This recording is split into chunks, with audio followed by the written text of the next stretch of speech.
Alright, here we are, finally. Hello everybody. We finally made it to the next King of the Castle stream. Some said it would never happen. But we're here. Little Gourd Castle, indeed. It is Castle Day. I looked and I hadn't done a King of the Castle stream since December. Which is honestly longer than I had thought, so it's good to be back. I say let's go ahead and start this thing up. Let's go ahead and move it over to, I mean, obviously this one. There we go. Hello, everybody. Let's see, make sure you have some audio. There you go. Oh, and that's right, I do need to change the source. This is not the game we were just playing.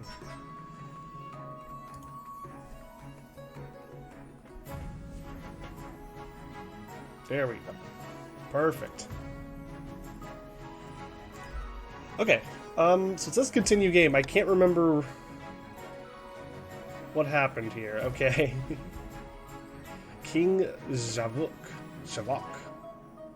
Interesting. Okay, I mean, sure, we could just roll with it, I suppose.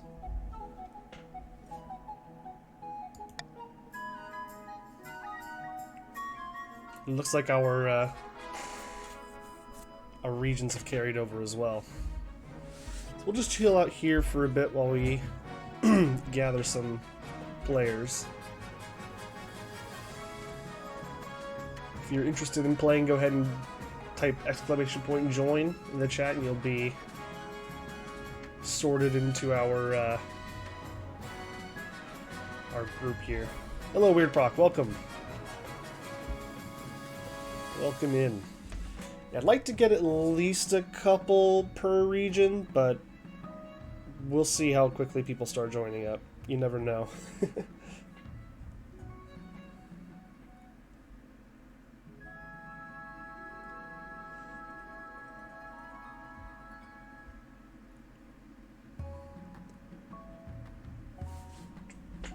Maybe, do you have to leave and then rejoin? Do I have the overlay off? Oh, I do. Yeah, let me... I forgot about that. Hang on a second. That does help, right? People say that that makes it better.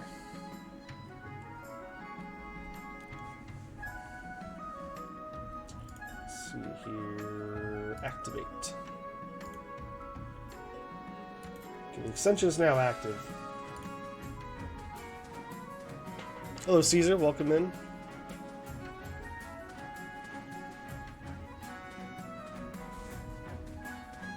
Let me know if that overlay pops up now. You may or may have to refresh. All funding for the 9th God Temple.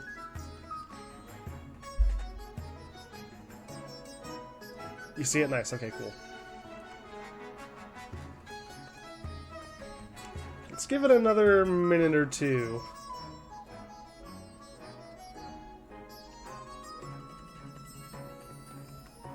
Let's see if I have anyone I know I can poke.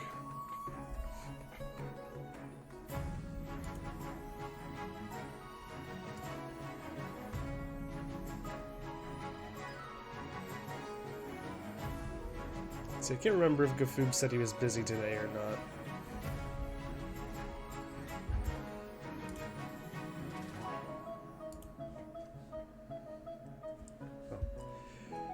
We'll just give it, like I said, another minute or so. Hopefully we gather some more folks. I did set my details, right? Yeah, I did. Okay, good. Often we'll get a few people joining just to play this game, so maybe we'll get some of those. It's true, the most important people are here. You are correct about that.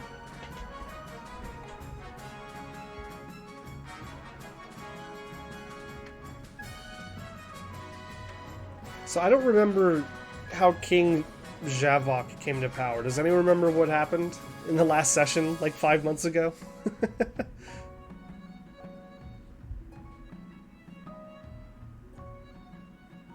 2-3 hours today to disassemble and clean keyboard. That sounds like a thorough cleaning.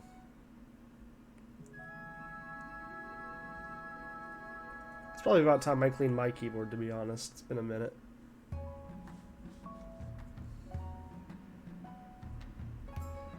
Yeah, I might have been exiled. Yeah, I know I was definitely removed from power in some way. I just can't remember if it was... See, I think the first time there was a peasant revolt that killed me. In our very first game. And then our most recent one, yeah, I think that might have been the exile one.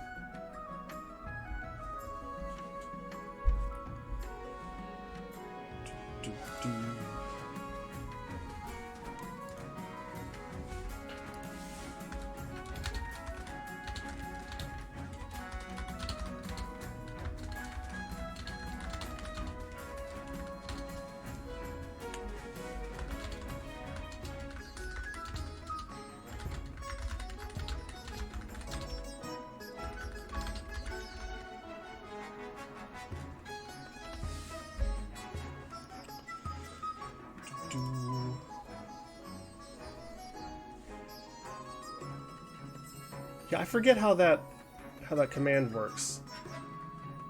Here, I wonder if I back out and then I start it up, maybe you can rejoin. Try it now.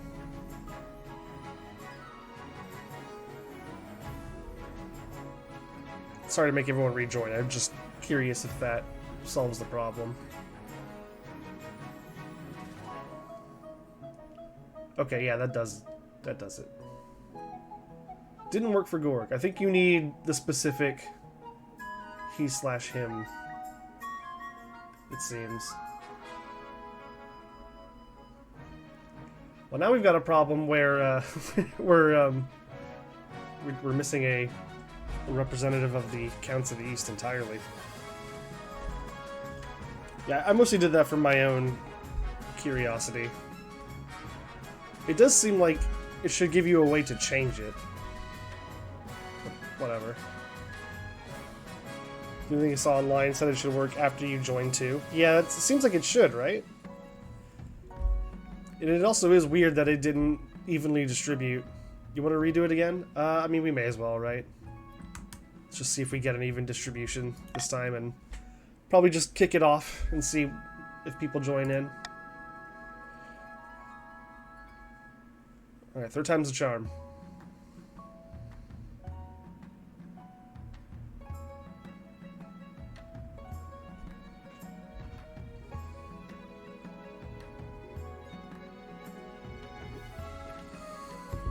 We got Caesar of the Patricians. Caesar's been on all three teams now.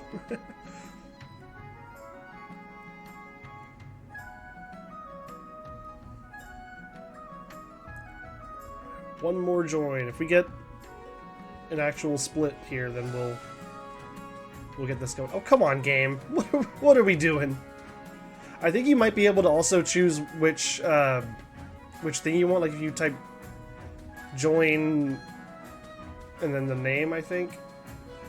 Well, no, that didn't work. That didn't work for Gorg. Oh my god. How does this game work again? Let's see.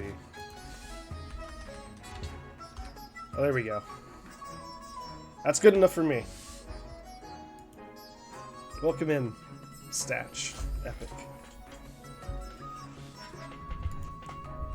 Alright, I think this is going to be good enough to get started. We'll, I assume, have people kind of joining in as we go.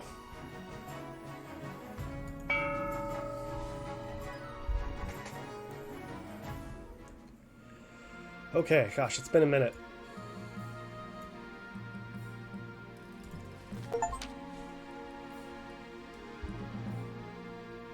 Alright, Your Majesty, you may have won the throne from King Omesta. Oh yeah, that's right, okay. So, I believe that's right. Last time I was deposed and exiled, I think, and so now I'm playing as the guy who took over after me, it seems.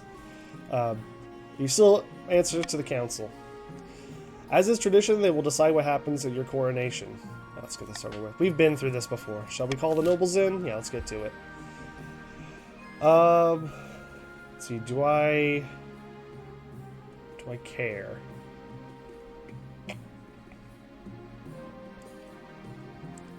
Our faith sucks? Where's our faith at? Oh. Except for, yeah, wow. Grandy's faith does not suck. Holy. Okay, let's see. More black to, yeah, I don't think that's great. Stability down and defiance up seems bad. Faith up, I don't know how I feel about that either. To be honest, I kinda guess I just don't want this one.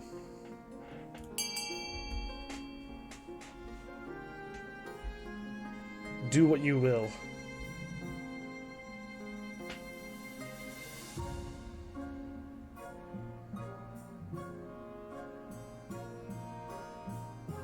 What's a tie? I know we've got one more vote in here somewhere. Oh, there it is. Okay. Throw me into the river, huh? We've been here before. I think this has been the result every time, if I'm not mistaken. Fair enough. It is decided the king will be thrown in the river. Hello, TL73. Who doesn't love the river option, to be fair? What kind of coronation is that? A very traditional ceremony dating back to Queen Alma the Wise. It's meant to represent you being reborn as a true king. The nobles pick you up and carry you out to the Treadwater River, hurling you into the shallow water with a cheer. When you climb back up the banks, soaking wet, the Chancellor steps forward and places the crown upon your head. Is it your imagination, or are some of the nobles' stifling giggles? Yeah, I guess it is tradition. What are you gonna do? Alright, let's introduce the council. Hello, Count Statch Epic. Events have proceeded exactly according to plan. The throne is ours. Now just remember our agreement. In all matters of state, you shall favor the East. Oh, okay. I forgot that's where... Okay. This current king came from the counts, it seems. No, yeah, okay. What if I govern for the good of the whole kingdom? Please put these delusions of benevolence out of your head. It's embarrassing. We put that crown on your head. Don't make us take it away. Now introduce yourself to the rest of the council, but don't forget what I told you today. Let's talk to the patricians. Lord Patrician Weirdproc. A pleasure, your serene highness. I hope to see our kingdom prosper and grow wealthy under your reign. Let's talk to the grandees of the south. Grandee Gorg Streams, may the ninth god bless your reign, your holiness. I trust you will conduct yourself with honor and faith. And with that, the introductions are done. I think it forced you on the grandees because that's who you were last time. I think when you joined the first few times, did it also put you on the grandees, or was that... I thought it put you on someone else. If it's a dynasty, you stay in the faction you were already in with the same wealth. Oh, okay, interesting. Interesting. Well, that's weird, though, because I thought Caesar was here last time, and it swapped him around to, like, all of them. So I guess maybe I'm wrong. Maybe he wasn't here. Countess Teal 73. What do you think? Will he be good? Will he be a good little king and do as he's told?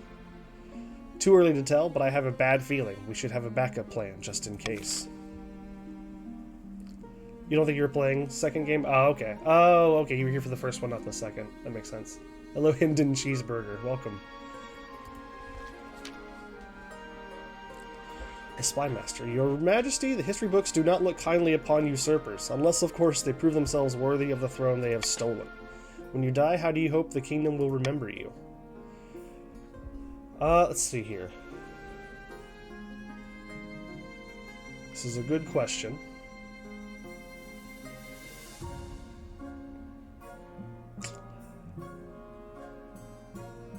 I think I'm gonna have to go with... We're gonna go with stability here. As a saint? Caesar, that's not even your... Like, you're, where are you at? You're in the patricians. I feel like the grandees are the faithful ones. They're the religious group. You should have stuck with them. Classic backstab backup plan. Yeah, it's a tale as old as time, isn't it? Always for the fair enough. Well, I mean, your faith is pretty low, or your group's faith is pretty low, so, you know, I would get on that then. Let's see, what are we looking at? So all of the grandees' stats are pretty high. That's a little concerning. For trade and military. Since I am a usurper, I think I probably need to, we need to establish some stability. We need to make things calm down a little bit. Okay, I suggest over the next few years you focus on improving the kingdom's stability as much as possible. Once you have an heir, I will return to discuss how your ambition is progressing. Good luck, Your Majesty. Thank you. Alright, the counts are scheming already. Ivica of the Statch Epic Dynasty, powerful Eastern orator, leans delicately on a podium, whispering carefully. Most excellent. Javak now sits the throne and the counts are in charge, as they should be. But the other regions will already be scheming to depose him. Do we stay loyal to the new king or cut our losses and put me on the throne instead? That took no time at all. What's it gonna be, counts?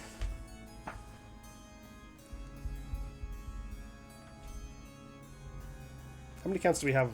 Okay, we've got two. We got two of each so far. That's good. I like a good even split.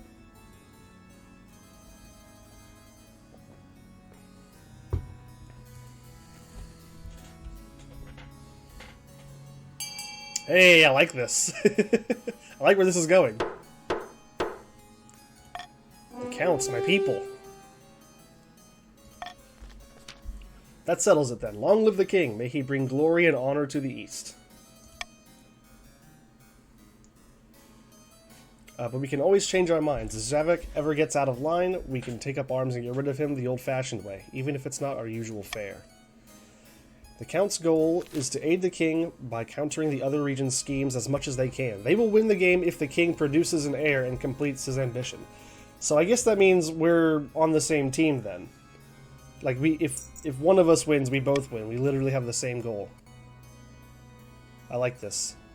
I don't think I've ever had any of the regions actually on my side before. However, if Defiance gets too high, they could still change their minds and rise up in rebellion. Okay, fair enough. Alright, time for the Grandee's turn. Yeah, that's a new one for me, Caesar. This will bring an interesting dynamic to this game, I think. Ezra of the Hinden Cheeseburger lineage, charismatic political mastermind, stands bathed in sunshine, ranting in a fury. A false pretender occupies the throne while my claim is ignored. Grandees of the South, this is a stain on our honor. We must not allow it to go unanswered.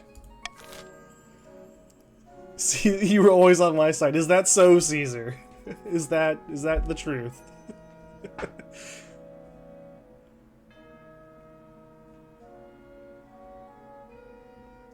I will say you were definitely at least sometimes on my side. Ooh, okay.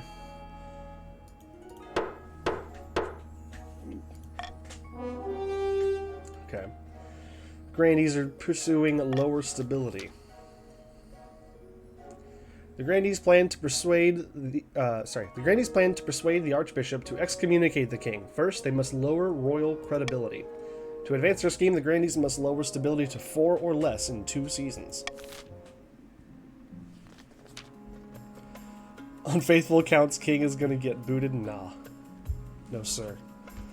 As long as you supported the 9th god, I can't go against the commandments, though. Fair enough, I suppose. Alright, patrician's time. Dorian of the Caesar 9000 family, powerful Navy admiral, scribbles with a well-used quill on a hardwood desk, muttering in frustration. Fellow patricians of the coast, my claim to the throne is far more legitimate than that of King Zavik. Something must be done. Yeah, the counts are, yeah, big 9th fans. I take it.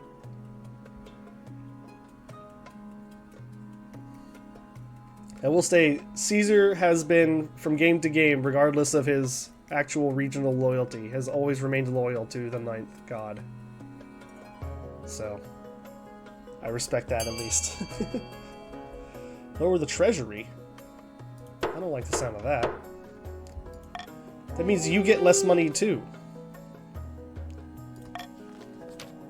The patricians plan to sink the king under an ocean of debt. To advance their scheme, the patricians must lower the treasury to 1,500 or less in 3 seasons. Okay, alright. Your Majesty, these upstarts are saying they have a right to your throne. No doubt the nobles are already scheming to crown the region's preferred claimant. Okay. Right, okay, what do we want here? Monarch's Golden Choice. Yeah, that's a good one. +1 stability of more than 50%. It would be good for gaining stability. The question is, how often am I going to be able to get that to work? 600 treasury of nobles vote for the selected option, otherwise no... yeah, that's tough. Yeah, I started printing money. Yeah, that didn't end well for me, did it? That did not end well for me.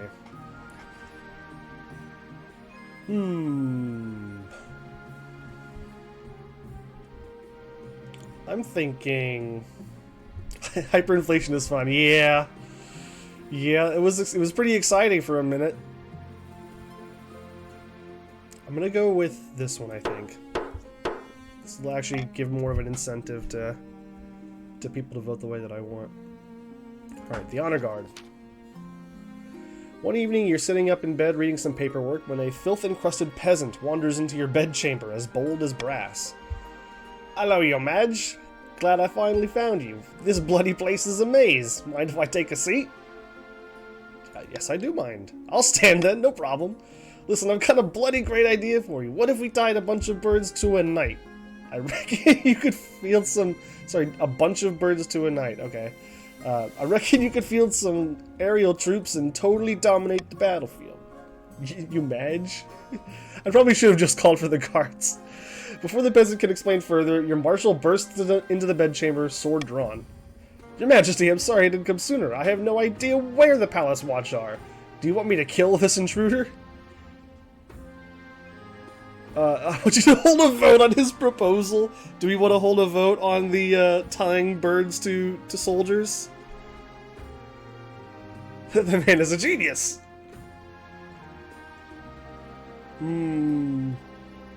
It sounds funny. It does sound really funny. Birds are against the ninth god. Where's that coming from? Can you point to me in the scripture where it says that? We'll just kick him out for now. That's probably not going to go well for us. The peasant is dragged from your bedchamber, still babbling about bird knights. When the marshal returns, she looks grim. If one thing is clear from this mess, it's that you need an honor guard who can actually keep you safe, not like this pathetic watch.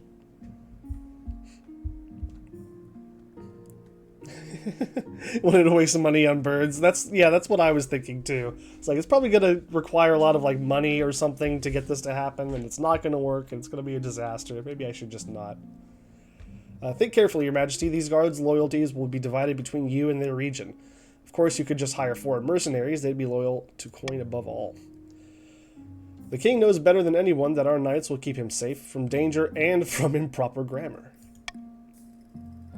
I mean, I feel like I only really have one choice here, don't I? Let's... Southern Battle... Oh, these are from... Right, these are from, Grandies, right? They sworn a vow of silence, so at least they won't spill state secrets, but their faith and loyalty is to the church above all, even your safety. Yeah, that doesn't sound like what I want.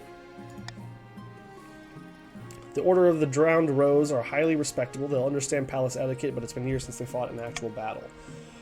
They mostly write poems these days. Yeah, I think that's what we're going with.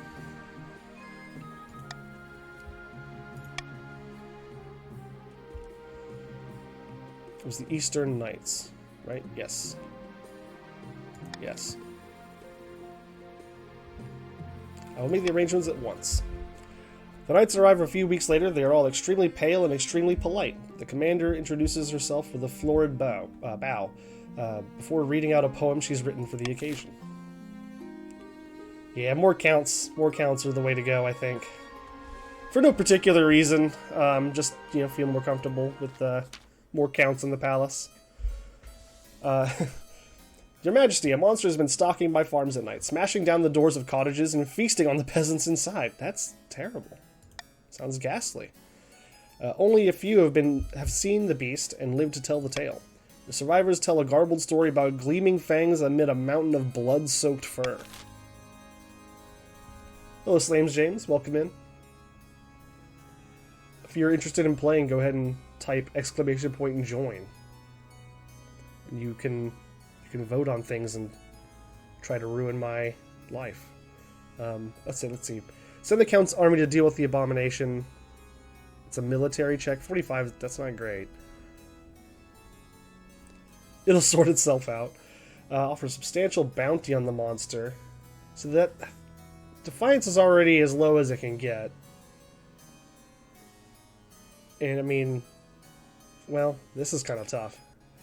I guess I'm just going to veto this, because we obviously want to keep stability and farming as high as we can. And then beyond that, I guess it doesn't matter that much to me. What's it going to be, Council? Okay, fair enough.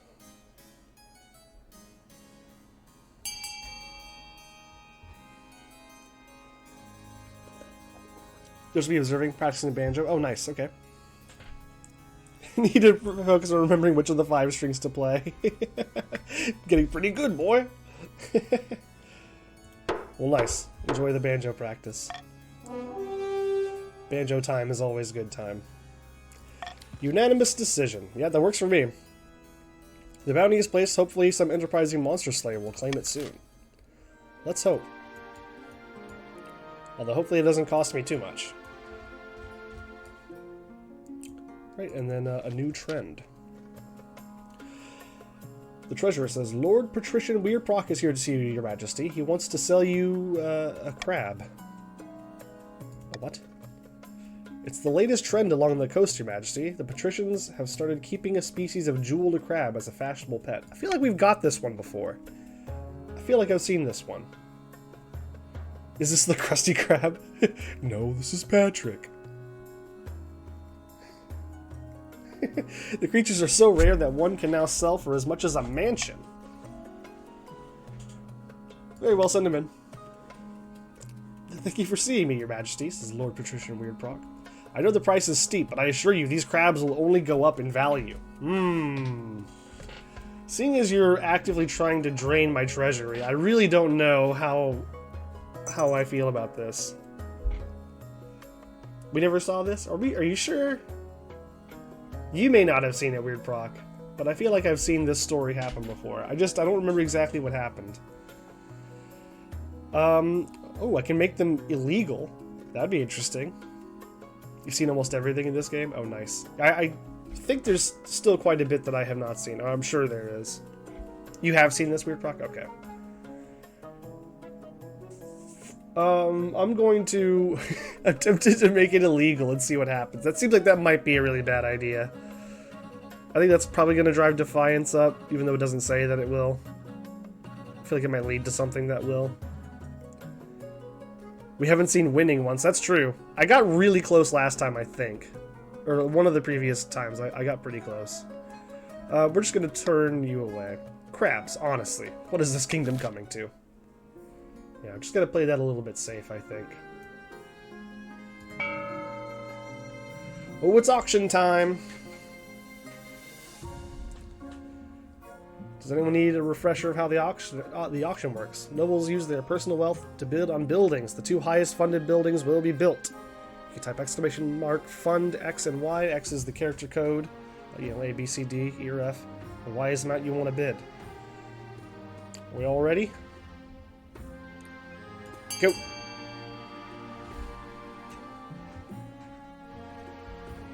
It was close when I went for the Saint goal. You're probably right. Or you're lying to me. One of those two.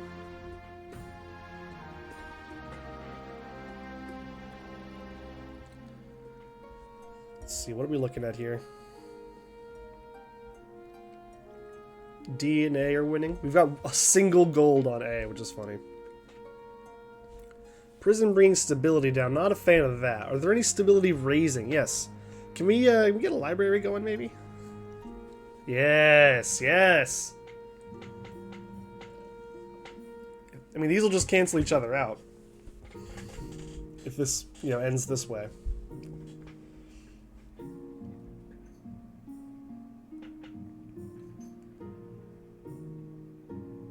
Five seconds left. We getting a non-movement on stability? Seems so. Alright. Good job, everybody. Works for me. Okay. Next season. Yeah, everyone spent gold on nothing. It's really funny. Your Majesty, it's important you find a spouse sooner rather than later. I'll take the liberty of finding eligible candidates. What is your preference, men, women? Do you not mind? Let's go, women. Thank you, Your Majesty. I'll send out messengers to see most influential noble families in the kingdom. Let's see what they have to offer. You want a tax break? We'll see about that. Wait, where are you? We'll see. We'll see. How much money do you? Okay, not a lot. Yeah, you spent a lot of your money on that prison, it seems. We'll see what happens. It's an easy enough decision. You'll marry into the counts as we agreed before you took the throne, right? Right? I mean, probably. Falsely accused. I made some unwise financial decisions. It would seem so. Your Majesty, I have no money at all. Please buy my crabs. Yeah, I thought it was weird that you had no money. I guess last time, that's what happened last time. You spent all your money or something. And now you're trying to make it up by selling me these crabs. I see your game here. Grandy Hidden Cheeseburger says, Your Majesty, I bring bad news from our newly constructed prison in the south. Already, huh? One of the prisoners, a murderous rogue by the name of Mousejack Jamforth, great name, has escaped. His location is currently... The double doors bang open. A grubby-looking peasant strides into the council hall, escorted by an anxious watchman. In this room. Sorry, Your Majesty. He said it was urgent, and he was pretty persuasive. Your Majesty, I swear, says Mousejack Jamforth. I'm innocent. Grandy Hidden Cheeseburger threw me in prison on trumped-up charges simply because I said I didn't like his hat. Your Majesty, I have no idea what this fool is talking about. Interesting. You tried to lower the kingdom's stability and you want a tax break. That's a good point. Teal brings up a good point here. You've improved public safety by locking up a psychopath, and he's gone. He's gone, and it seems he may not have actually been a psychopath. It seems like you might have falsely imprisoned him. Things are not stacking up great for you right now, Cheeseburger, I gotta say. Let's see here. Throw the peasant back in prison. Don't love that. Let's see. Free Mousejack and imprison Grandy Hidden Cheeseburger instead. Okay, we are getting a little bit high on the defiance, is my only concern with this. Authority going down is also not good. Wait, that's what, like, if these are the same, that's a problem for me, right? Or something?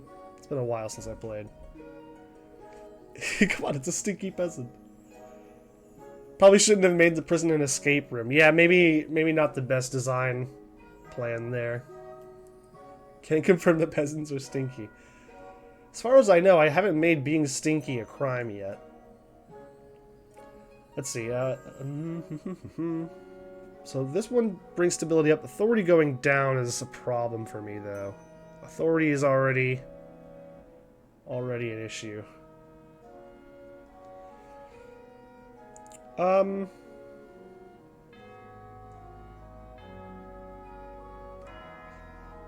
gonna put the golden choice.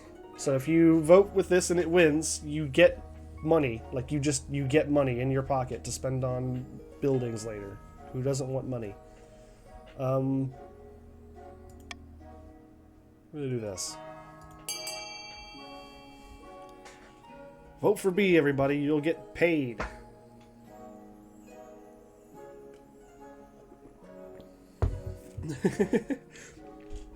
Unsurprisingly, Cheeseburger has voted A.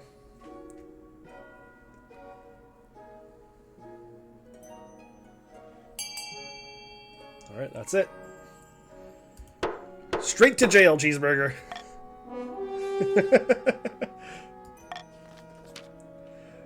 Maybe they'll have better hats in prison, eh?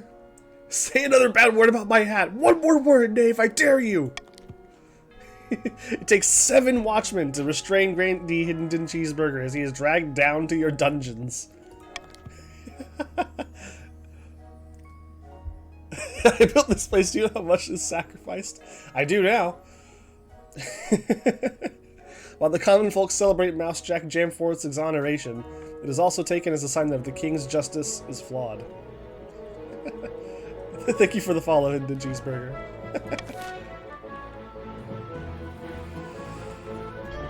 Okay, stability is improving, which is good. However, the defiance and the authority are becoming a little concerning. Hello, Gafoob. Welcome in. Oh, Gafoob joined the patricians. Okay. Ninth above, Your Majesty. One of the peasants from my estate discovered something extraordinary. Says Hidden Cheeseburger II. I guess your heir, your son, Cheeseburger. Got a little money. Nice. Yeah, you should.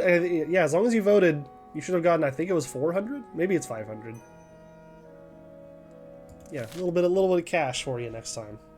That's what you get for doing what the king wants. You know, you scratch my back, I scratch yours. I was lost in the desert, herding my sheep, and I ran out of water. Then I swear I heard the voice of the ninth god in my ear. He said, "Drink and be sustained, for you are faithful." Then an oasis bubbled up from the dry sand.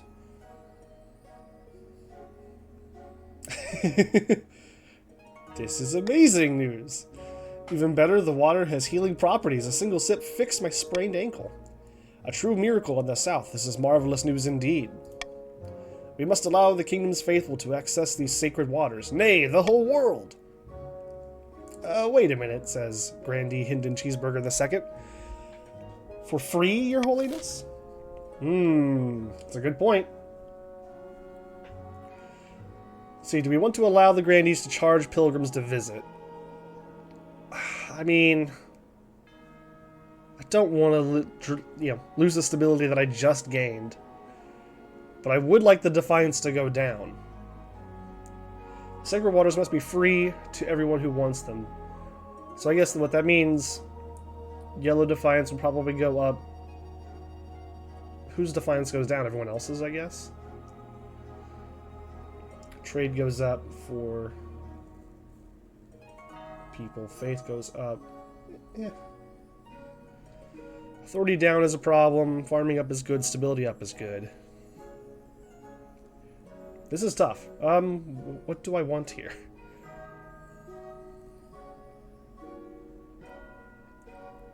Grandy Rebellion soon? That's kind of what I'm worried about.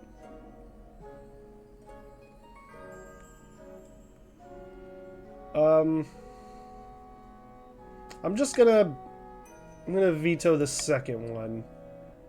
And then whatever happens, happens, I guess.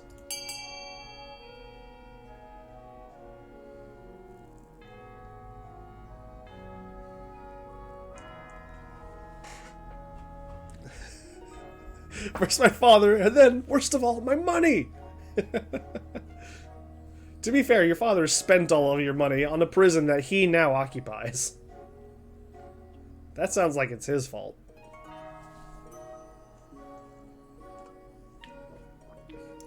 Ooh, tie. Oh god, okay. Oh, there it is.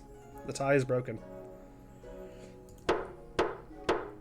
Alright, Grandees will be able to charge for admission to their sacred waters. There we go, okay. Look, happy you got some money. Now chill. Us Patricks need to stick together. Patricks is good. But the peasants complained since the ninth god spoke to a lowly shepherd. The site should be free to all. Some enterprising villagers sneak in at night to bathe in the waters, leaving only muddy footprints in their wake. That's fine. We can deal with that. Back in the south. Far to the south, a pair of Grandees are conversing on the balcony of the hillside villa. One of them paces up and down, clearly agitated. Has the Archbishop agreed to meet with us yet? I sent him 4 letters last week. No luck so far. Hardly surprising. The old coot won't move against the king unless he knows he's on the winning side. The Grandee's aim is to lower the kingdom's stability to 4 or less. Ooh, it's tax time! Here we go. The fun part. Everyone loves tax time. Okay, let's see here. How do we want to do this?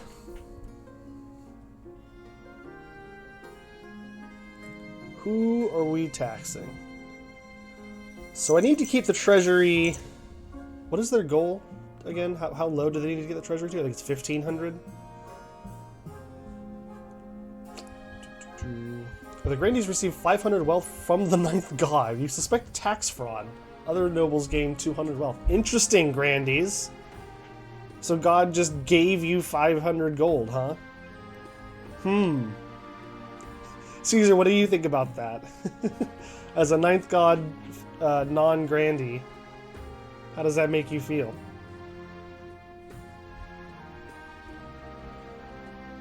Okay, let's see here. So we're doing pretty good on money. I don't really need to extra tax anyone, I don't think. And I don't think that's going to help me at all anyway. If I were to... Honestly, common tax feels okay. But if I were to do this, how much does that hurt my... 24. Yeah, that's not great. Maybe your accountant should pray more. Have you considered that? Good point.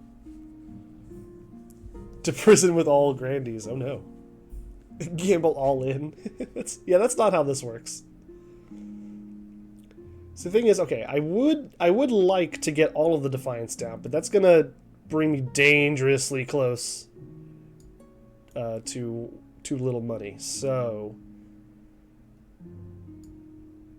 I might just keep it flat across the board. I think that's going to be okay. Because I really don't want to, like, if I was going to go, bribe, if I was going to go cheaper on anyone, I'm going to have to go harder on another, and then I'm still below. Like, I'd have to go in order to gain anything, I'd have to go cruel tax on 2, which is just tough. I think we'll just do the flat common tax.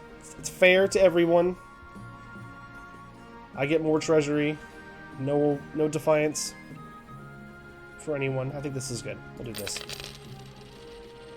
Tax grandees. I'm taxing everyone. All right. It's a fair, even tax.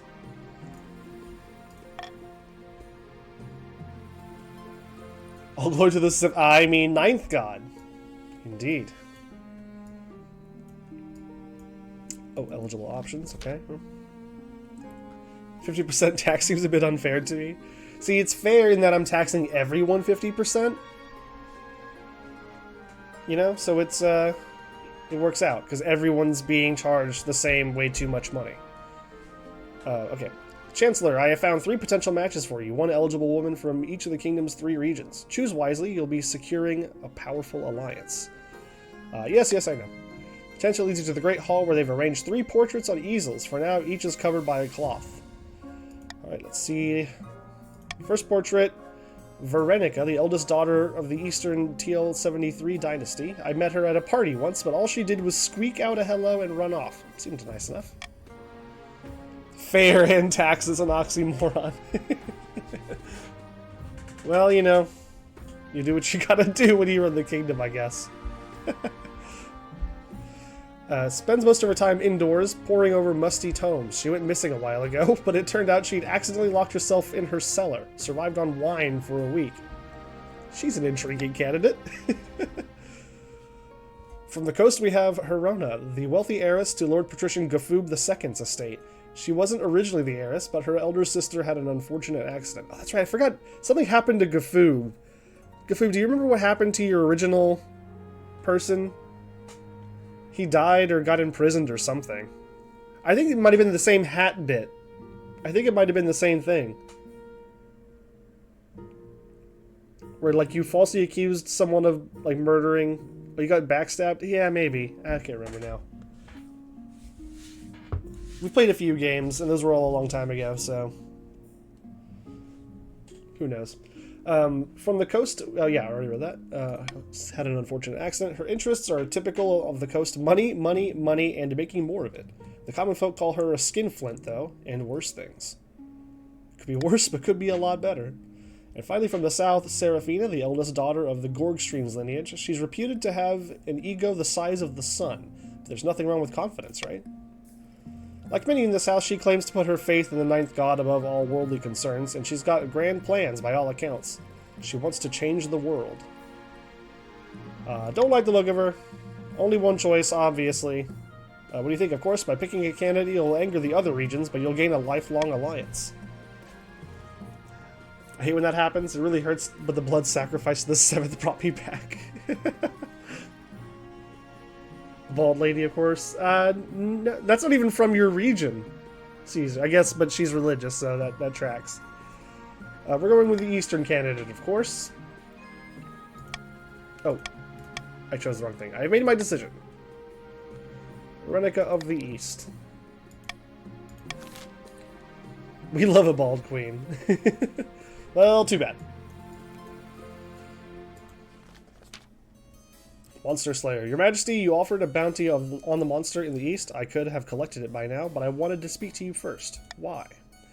Last week I hunted the beast down, found it feasting on the remnants of some unlucky peasant. Damn creature loped away before I could kill it, so I followed at a distance.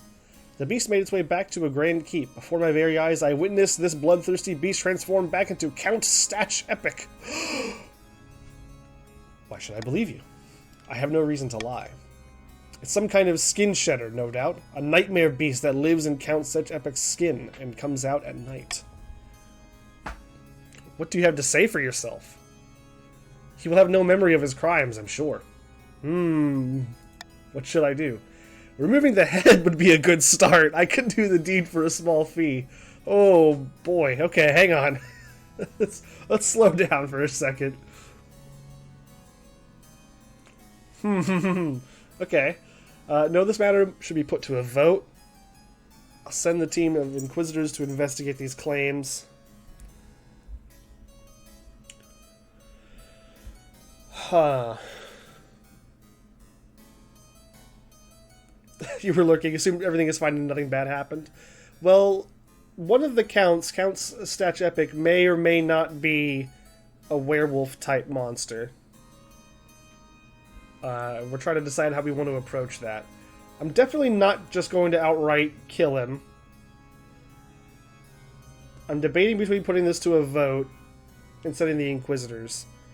I can absolutely take a little bit of defiance in here right now. That might be the safe option.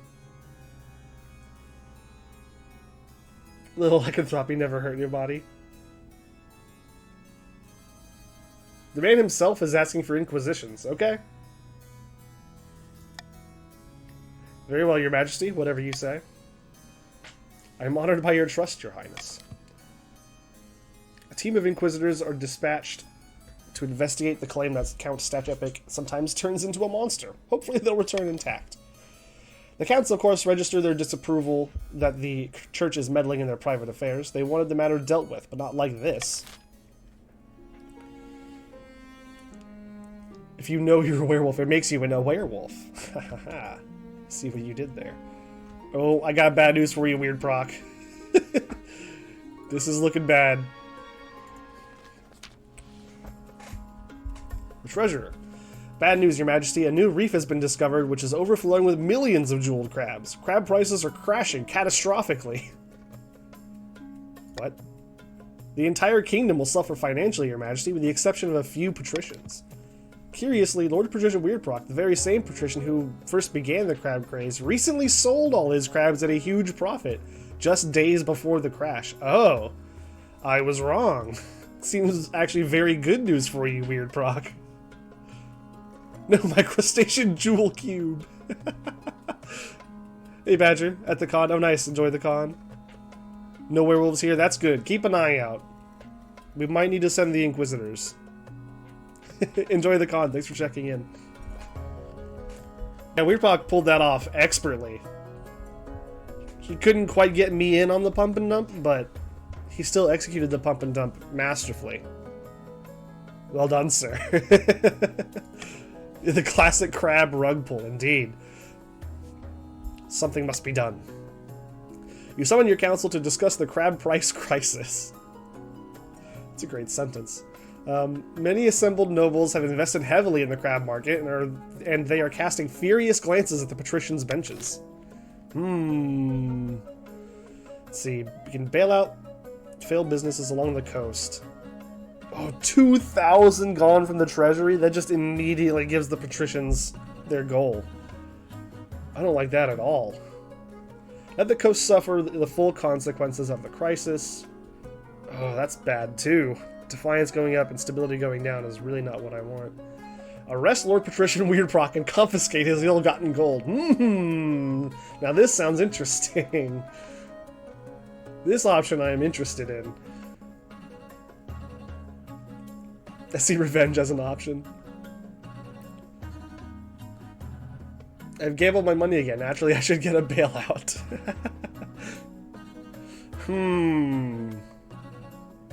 So, okay. Stability's going down. Either way, this is a problem for me. Defiance and stability are both gonna be affected. Trade obviously is, you know, not great. More treasury is good. I'm closer... I believe I'm closer to having a treasury problem than I am having a stability problem.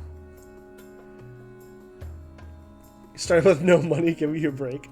Well, maybe I would give you a break if you didn't come by your money, you know, in such an underhanded way.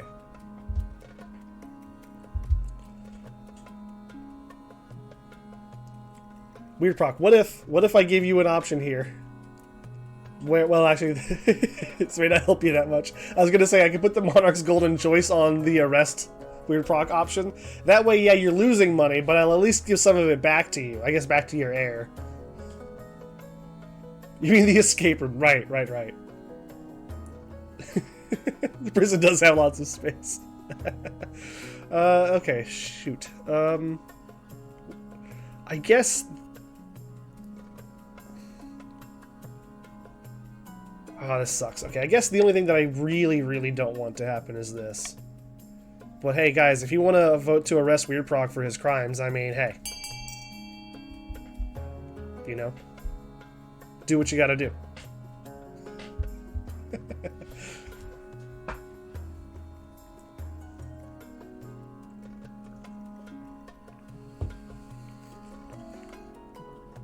It's okay, Weird Proc, I know what it's like to be poor. Do you know what it's like to be poor and in jail?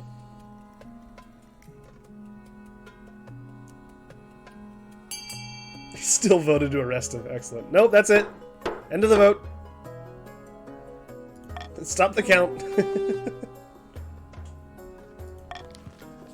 Ooh, look at all this money. That's nice. I'm gonna do so many good things for the whole country with this money, you guys. It's gonna be great. Don't stop the counts. Oh yeah, sorry, I guess, don't listen to that thing that I just said.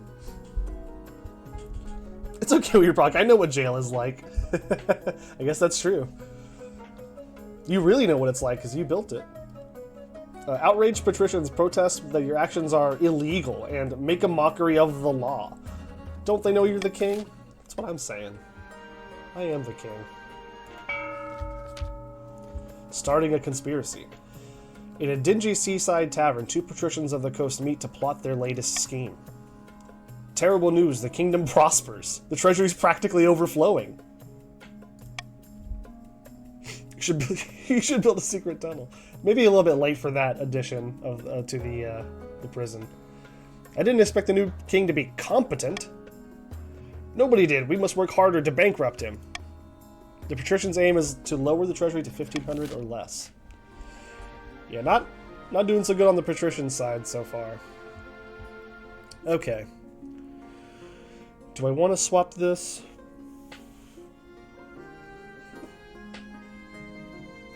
I think the golden choice is kind of good.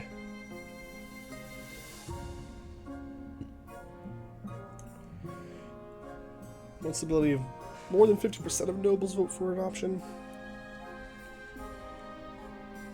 I'm gonna give it a shot. I'm gonna toss Monarch's vote because I pretty much never use it.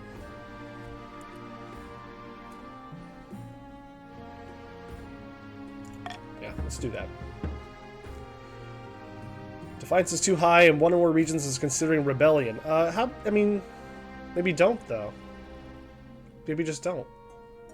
It will stop the region from advancing their scheme, and they can't be taxed or take part in normal votes.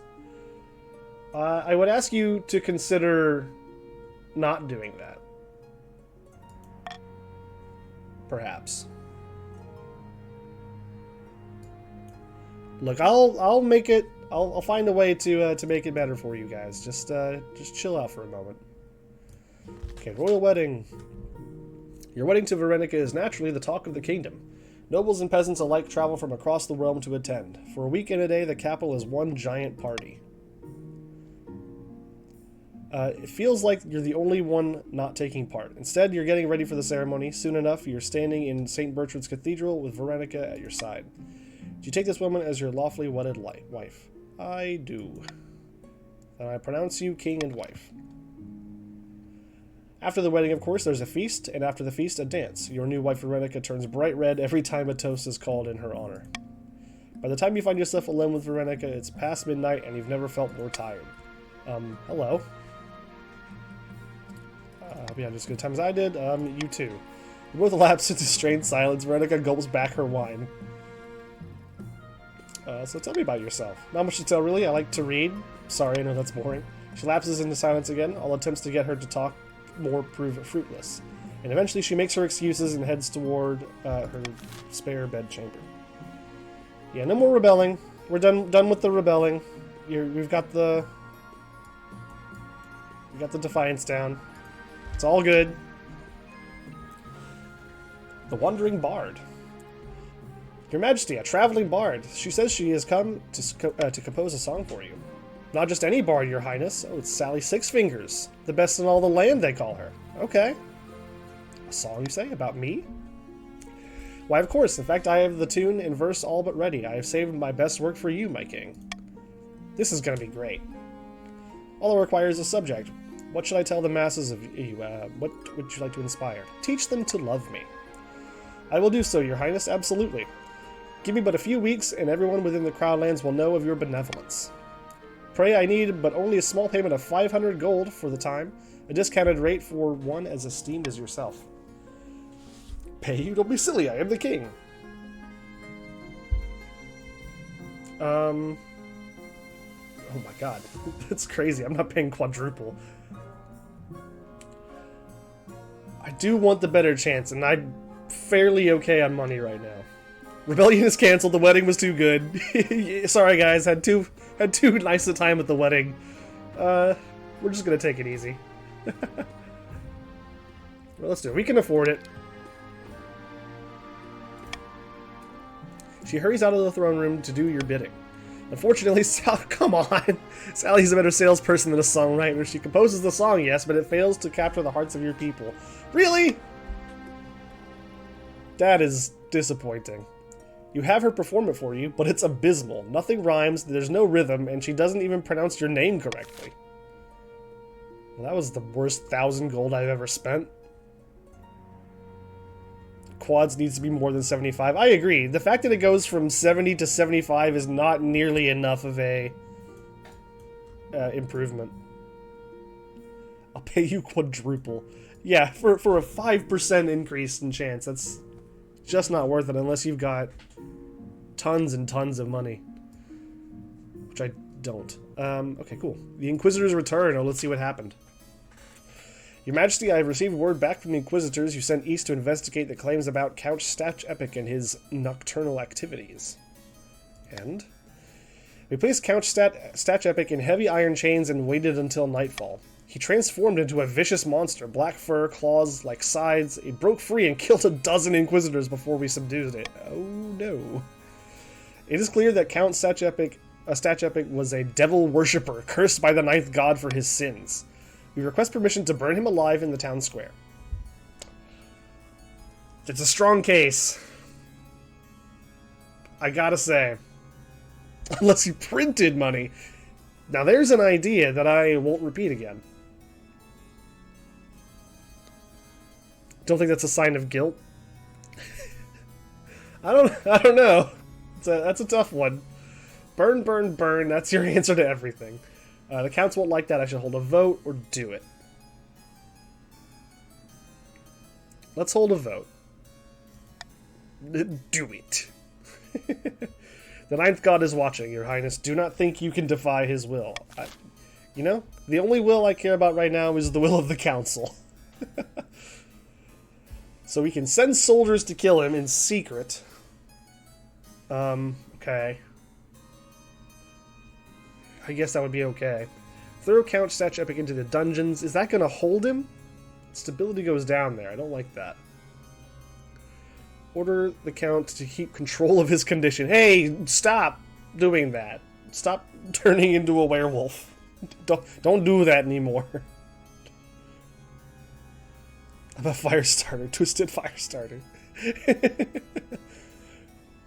Those who didn't kill a few peasants, throw the first stone. Yeah, who hasn't? Who among us hasn't been in this position? I gotta say, I don't like very many of these options at all.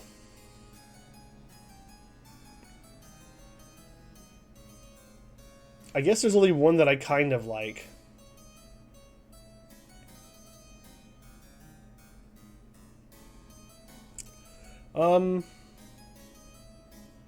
Here. Anyone who votes to send the soldiers after him, you get some extra cash. Get you all some cash. And out of nowhere, it's Sinless Steve with a steel chair! I'm a little surprised you didn't vote for C-Statch.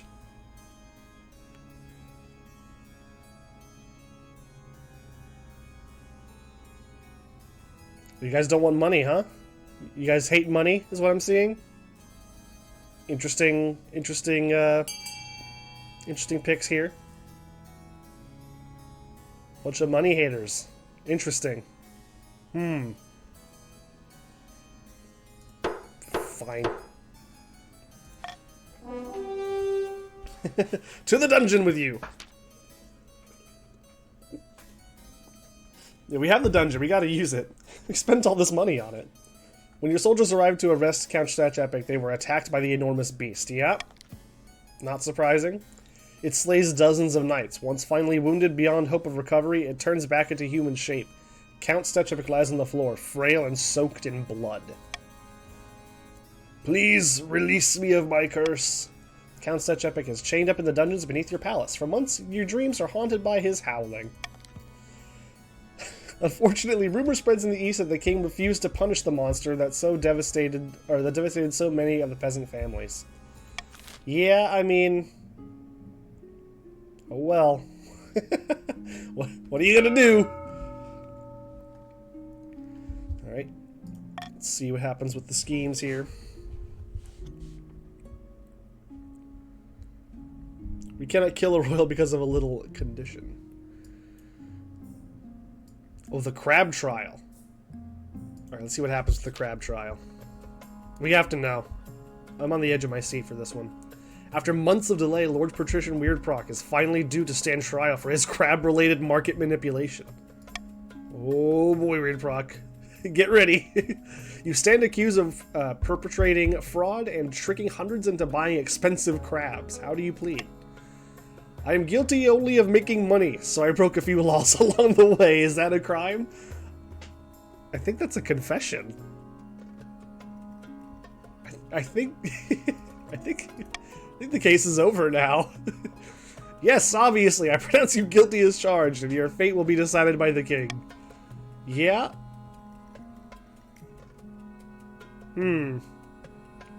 Okay, well, let's think about this. So if I pardon him, then Patrician's Defiance goes down, which would be good. Everyone else would go up, which is not great, but I can deal with that, I guess. If I imprison him, then Defiance goes up and they can, you know, do a rebellion again, which is not great. Do you have any crab lawyers? Yes, I specialize in crab law. See if I imprison him, then that's a problem. I don't really need to raise authority right now. And then of course, hanging him has the Defiance problem and lowers stability even worse, which is bad. So I think I have to pardon him. You're free to go, Weirdproc. You need to hire Stan. Yeah, perfect lawyer. The other regions, predictably, are outraged by your leniency. Lord Patrician Weirdproc chuckles and throws you a wink as he is freed from his shackles. I specialize in crab claw. Howling from below. Oh, back with the werewolf thing. Okay, here we go. Ever since you locked up that accursed eastern monster in the dungeon beneath your palace, your dreams have been filled with howling. Tonight is the same. Howling inside your head. Incessant. Let's Let's head down and confront the monster. You head downstairs to the dungeons, careful not to trip on the narrow stone stairs. With every step, the howling in your head grows louder. You find Count Statch Epic waiting for you in his cell, looking calm. How may I help you? The howling in my head. Make it stop. Go to the dungeons. It's safe. Yeah, I guess we're about to find out. You're just hearing the call. The only way to make it stop is to answer. I don't like the sound of that. Surely there must be a potion or something. Open the cell, let me free, I'll show you. That sounds like a really bad idea. Do you think I'm bloody stupid? You have my word that you will not be hurt. That doesn't mean anything.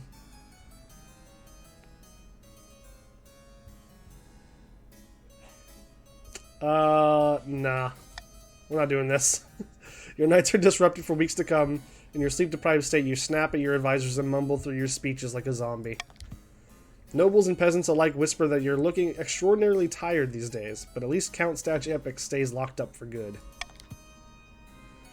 Yeah, no, I'm not letting the werewolf out. Sorry, just because he says he swears he won't kill me. Yeah, I'm gonna pass on that. No, oh, sorry. Okay, so yeah, you're imprisoned, and now Statch Epic II has joined the council. No werewolf king for now.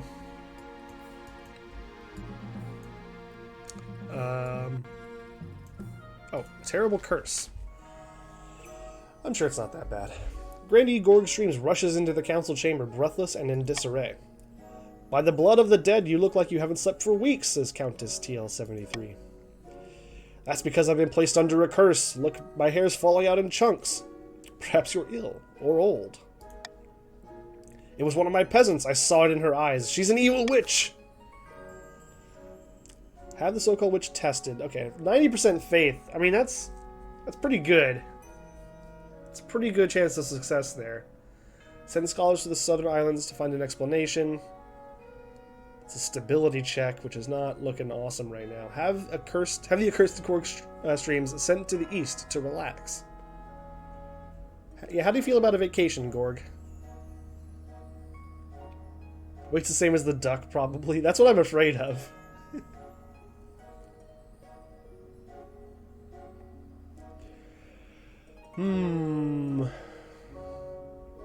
As a southern man, I don't want to leave. She turned me into a newt. Let's do this. I'll put a...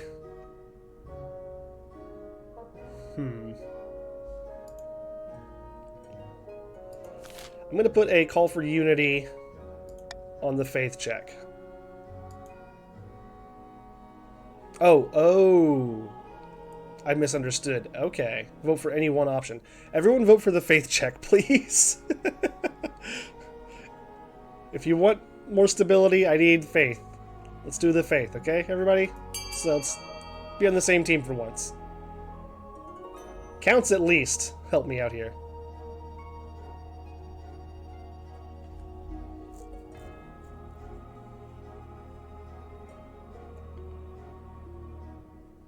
Immediately 3 different votes. Yeah, it's not looking great, is it? Not looking good.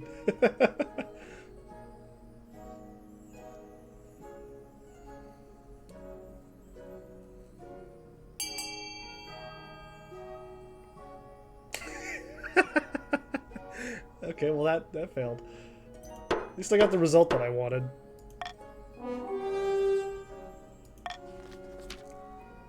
You arrange for a priestess of the ninth god to question the accused. The church does not look kindly upon witches, particularly if they're cursing a noble for no reason. After several days of questioning and burning of incense, the priestess makes her announcement. The accused is innocent!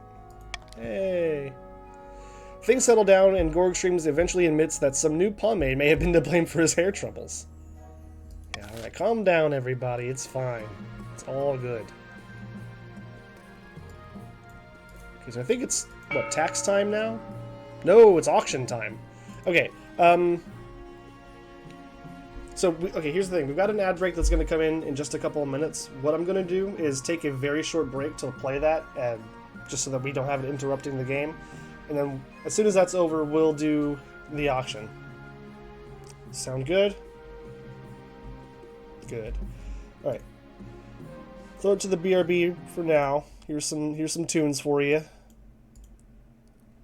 I'll be right back in just about a minute.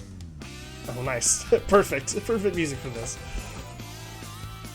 Alright, be right back.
Alright, cool. The ad break should be over. Gotten up and got myself a beverage. Let's get right back to it. Thank you, Sonic Adventure. Okay. We are back. Auction time. Everybody ready? Well, looks like Gafoob is not ready. We're talking... after all of that, after everything that happened with the crabs, you've got a nice little $450 to spend. Caesar's the big spender for patricians. Gorg's got a lot of money. The Grandies in general are doing pretty well. Being broke is your style anyway. You took most of my money. I mean, to be fair, you took most of your money from other people.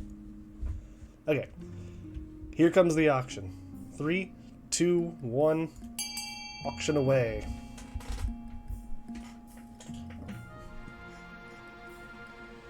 What's it gonna be, everybody?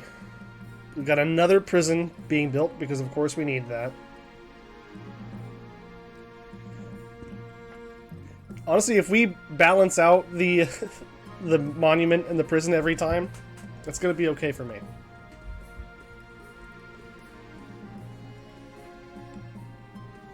I'm gonna need some investment into the monument, please. Can we get a funding going for C? Anybody, please? Where my counts at?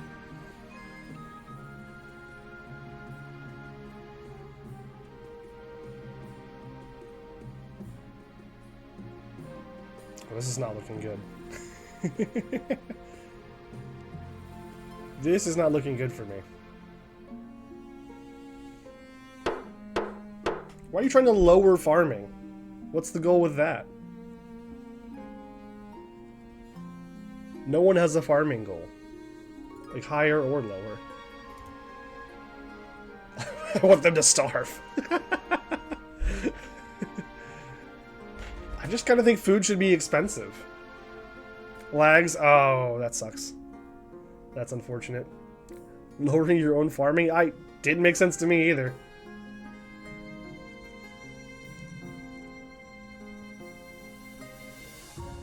It's not about the farming, it's about sending a message.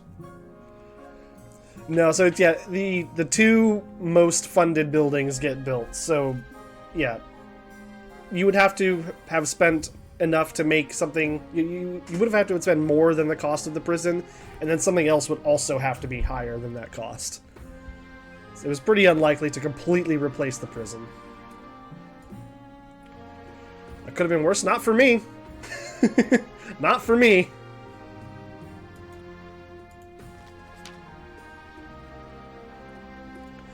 I would not normally interfere with the Archbishop's dealings, Your Majesty, but I'm a bit concerned about his popularity in the south at the moment.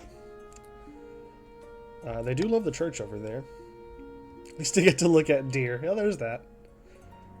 Your authority has been slipping recently, I'm afraid to say. It is only natural that the people turn to alternative leaders. In this case, that's the Archbishop. Perhaps the other nobles can be convinced to help. I'm sure a few of them are jealous of the attention the Archbishop lavishes on the grandees. Indeed. Oh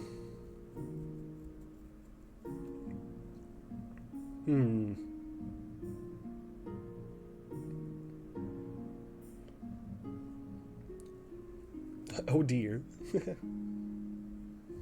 Maybe this will lead to having to spend money on farming?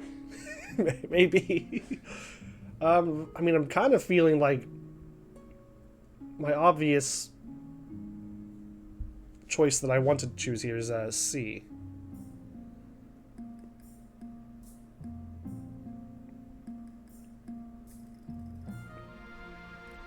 I'm just afraid that I don't know how to, I'm not going to be able to get people to actually vote that way.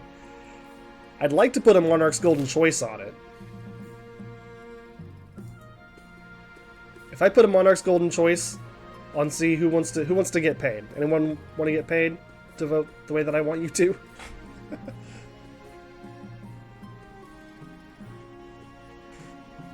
I see some people here who could use some money. Just saying.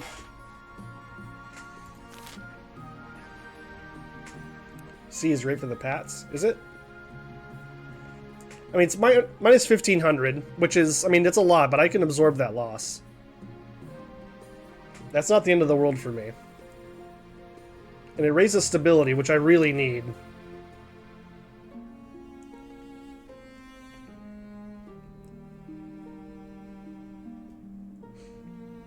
Right, but this would even be in your region's interest for you to proc. If you are you're patrician, right? Yeah.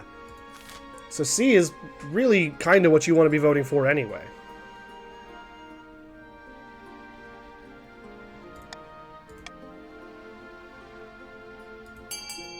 So now if you do the thing that you want to do anyway, you'll get paid.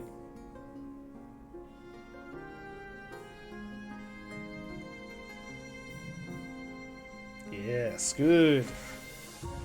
I love democracy.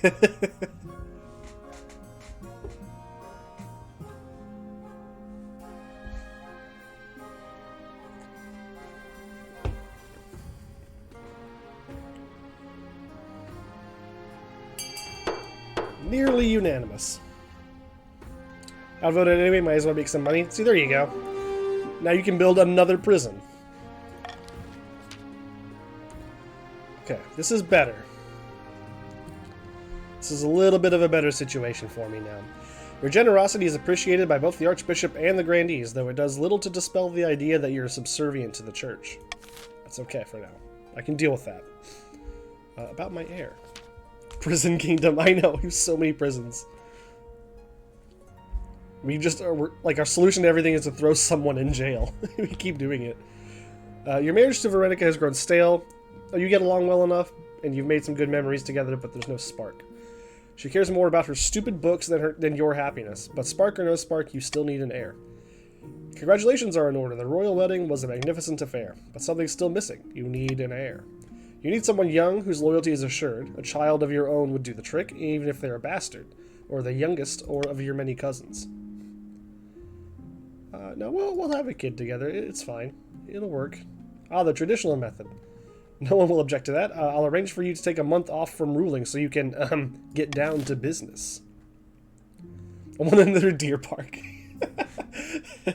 I like the idea, like, you can just keep, like, being given money, and then you're like, I'm gonna throw it all away on this thing that doesn't help me at all. Every time. Grandee Hinden Cheeseburger the First was a visionary. It seems that much of the country agrees with you. Famous cuisine. Grandee Hinden Cheeseburger II comes to you bearing a covered tray. He uncovers it with a flourish.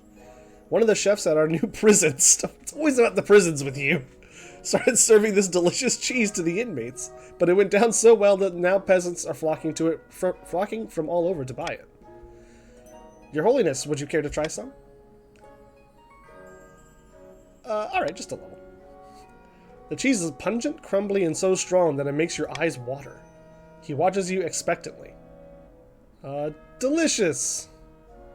The prison burger cheese. Yeah.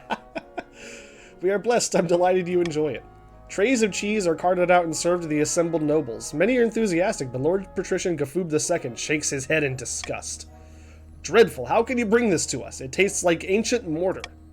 How dare you! You insult the pride of the grandees! Your Serene Highness, please have this dreadful stuff taken away at once. Are we really having a fight over cheese right now, guys? Can you all calm down? Good lord. Let's see. Promote the southern cheese as national food. That seems... So that would make the grandees happy, and trade would go up. I mean, that's nice. That doesn't hurt anybody. Hire the original chef to work in the palace. Less thrilled with that idea because of the money. Guys, calm down. It's all Gouda. Stop giving at him. That's good. Good cheese puns. What do patricians know about food? They don't even know agriculture. That's true. You bring up a good point. That's it. Okay, so yeah, not super crazy about hiring the chef. Leave the cheese in the south where it belongs. Defiance goes up, trade goes up, authority goes down. I don't like that one either.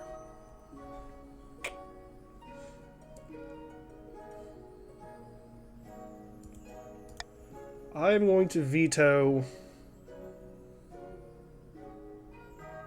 I'm going to veto leaving the cheese in the south where it belongs. We should all have cheese. One way or another. Everyone should be allowed to have cheese.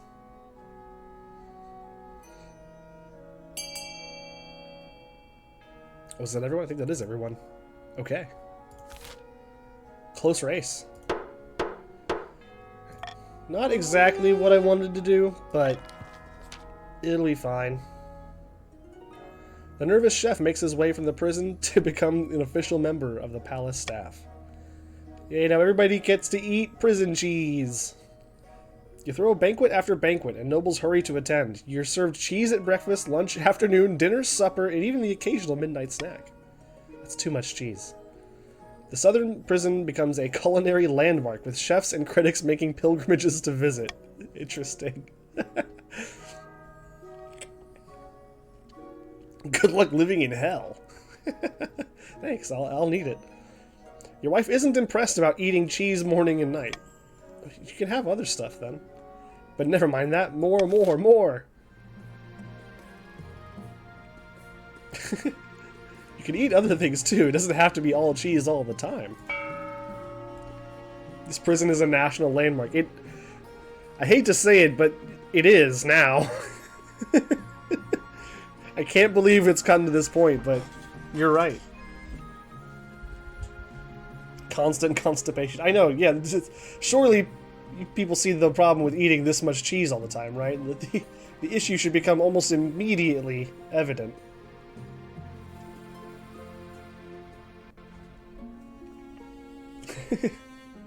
You can even meet its founder. That's true. Yeah, isn't it? He's still there. I like the idea that it is still a working prison. Like, it still houses inmates and, you know, works as a prison. It's just also where this culinary, you know, phenomenon came from. See, the patricians find a reef of pearl-bearing clams, making 500 wealth. The other nobles gain 200 wealth. Okay. We've got a fairly even spread of money now. That's good. Okay, I do need to make some money. I would like to make more than this.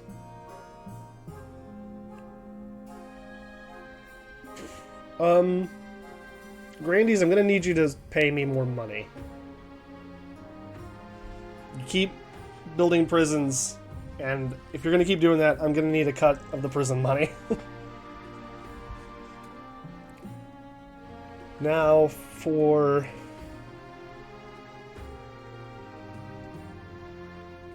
We have strong genes. I see what you're doing there. I don't like it, but I see it. Accounts. Like, I'm tempted to give accounts. Oh, that's so much less money. If I do this...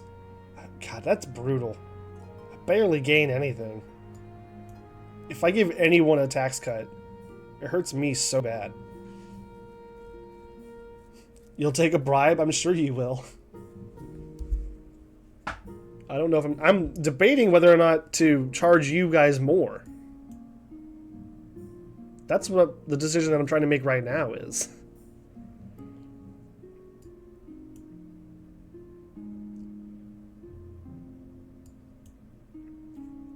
That gets the Defiance to a point that's not ideal. How much? It's only for 300 gold. Excuse me.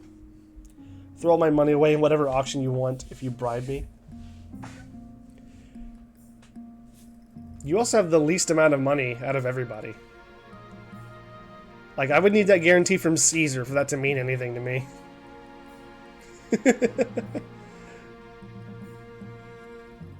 Charge Weird Proc. You got so much money in this run. He's on your team. That would be charging you both.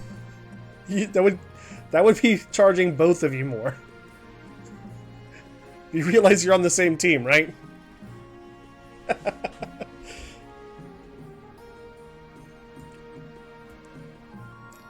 I can't do this. I can't go down that low. I don't think I can give anyone a bribe this time. As much as I want to. We won't align with your policies if you keep bullying Weird Proc. I'm thinking we're gonna do this. I think this is where we'll leave it. Regular tax for the counts and the patricians. Extra tax for the grandees. Because I don't like that they keep building prisons. Why not be fair to all? 2 reasons. I don't like that you keep building prisons with that money. And secondly, I need more money. It's got to come from somewhere. So if you're going to keep building prisons, I'm going to take some of that prison money and put it towards not dying. Normal to all? I mean, I could. The thing is I can absolutely afford the Defiance hit from Grandees right now. I can very easily afford the Defiance hit, and I kind of feel like I should take the extra money while I can. And again, the prisons. I'm giving them less money to spend on prisons this way. You know what's the right thing to do? We have a lot of people to lock up and test cheeses on. You know, when you put it that way...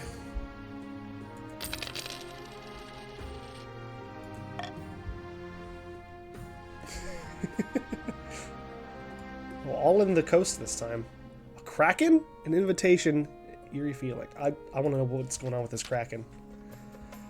Lord Patrician Gafug II says, a Kraken! A real-life, honest-to-ninth Kraken just outside my harbor off the western shore.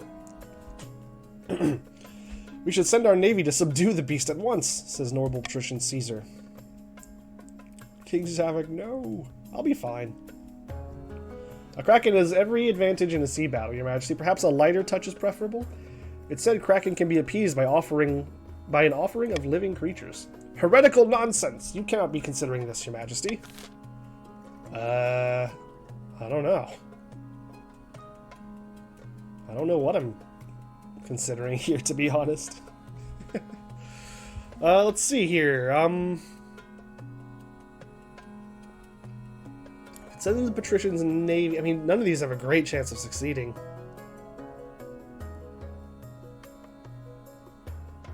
To be honest, I don't know how much I care. All the choices will fail. That's kind of how I feel about it. It feels like I'm getting a failure no matter what.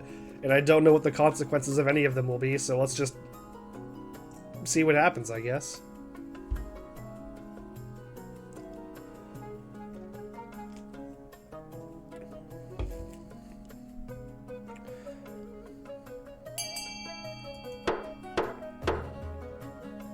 Voting is closed.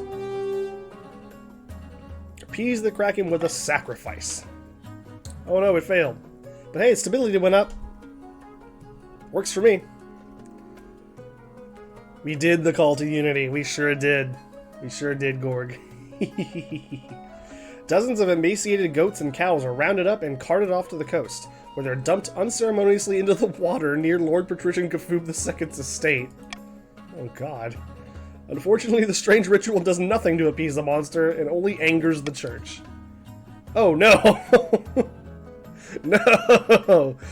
Ah, that backfired. At least, I mean, it's a very good thing that we did the call to unity then, because that could have been even worse. We could be down at 3 now. Before long, priests are spreading rumors about Kraken spawn among the nobility, placing you at the center of a dark conspiracy. Oh god. Jeez, patricians, calm yourselves. Meanwhile, the accursed Kraken takes up permanent residence along the coast, hampering trade and scaring much of the local population away. Okay, Defiance is aggrieved. Trade, they have no trade. The patricians having no trade is, that's rough. Sorry, guys. Lord Patrician Kafoob II's wealth is decreased. Oh no, Kafoob! You're so poor now. That sucks. Oh, sorry, guys. I didn't want that to happen. Thank you for the follow, Diego. Hello, hello. The coast is doomed. It does seem that way. A coast that's unable to trade seems like a problem. Yeah, no trade for the wealth region, exactly. That's the coast is toast. Well said. Well said. Okay, Lord Patrician Kafoob II. Your Majesty, you absolutely must come down to the coast next year and experience the Summer Games for yourself. That sounds fun. It is the only social event that matters. If you aren't in attendance, well, it would simply be a crime. How could I say no? Oh, this is simply wonderful. It has been so long since a king attended the games. Last time, as I recall, they were assassinated. Oh. Not to worry, Your Majesty. I'm sure it won't happen to you. Yeah. I'm sure it won't happen in the most defiant region of the country. Yay. Kafoob now scamming to come up to Summer Games with the Kraken. Oh no. Okay, well. We'll see how that goes. An eerie feeling. Noble Patrician Caesar says, I am most pleased with the new deer park we built on my land, but the hunters believe that the park is cursed. They refuse to go anywhere near it. Again with the curses. Why in the seven hells do they believe that? Nobody knows. They just say it gives them a creepy feeling. What should we do? The land is cursed. What makes you say that? I don't know, vibes. Thanks, man. Have the Inquisitor perform an exorcism has an actual 0% chance of success. I'm gonna... I'm gonna hope that we don't do that one. Paint puppies and clowns all over the park to make it less creepy. Are we sure that's gonna work? Are we sure that makes it less creepy? A seems like it's worth a shot. I'm inclined to disagree. Order the hunters to stop complaining. I like that option. Raise the park to the ground. I don't like that option. Oh, jeez. Never tell me the odds. Well, yeah, the problem here is that they have told me the odds. I mean, I feel like I have to veto A, otherwise you're all gonna vote for it.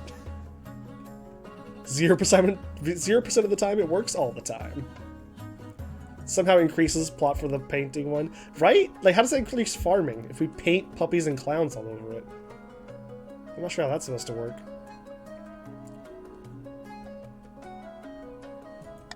I'm not gonna give you guys a chance to troll me like that. We're not doing that. Do whatever else you want.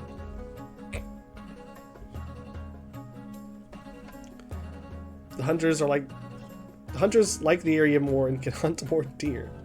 If the paintings happen, you mean? We cannot have them have food. It goes against my principles.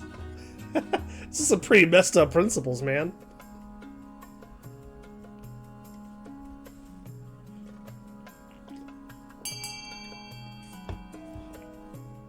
Interesting. That's, This means I choose, right? Excellent. Quit complaining. Back to work. You order the hunters to overcome their superstitions and get back to work. Grumbling, they do so.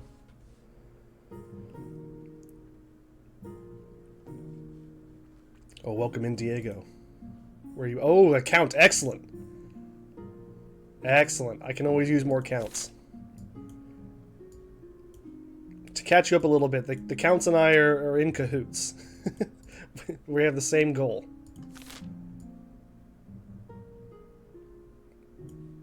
Okay, oh, that was the end of the season. Back in the South. Oh, shoot, that's right, they have their stability goal met. That sucks. Back in the South, the plot to have the king excommunicated is picking up momentum.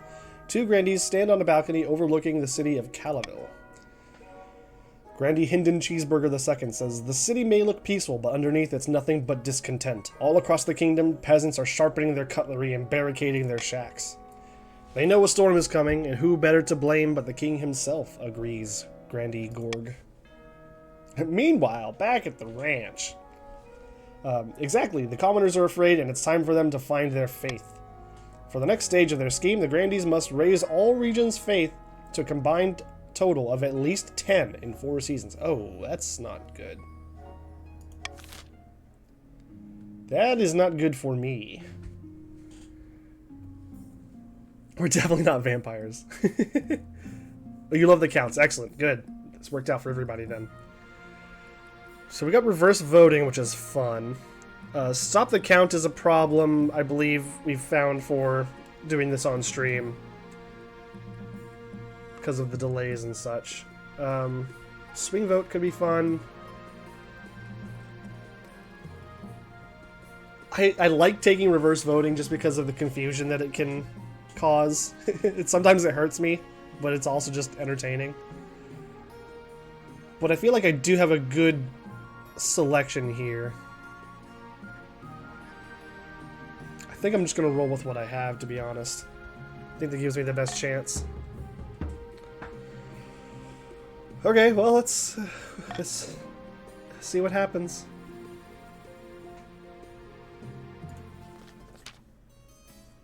No need to rebel. No need to rebel, guys. Calm down, calm down.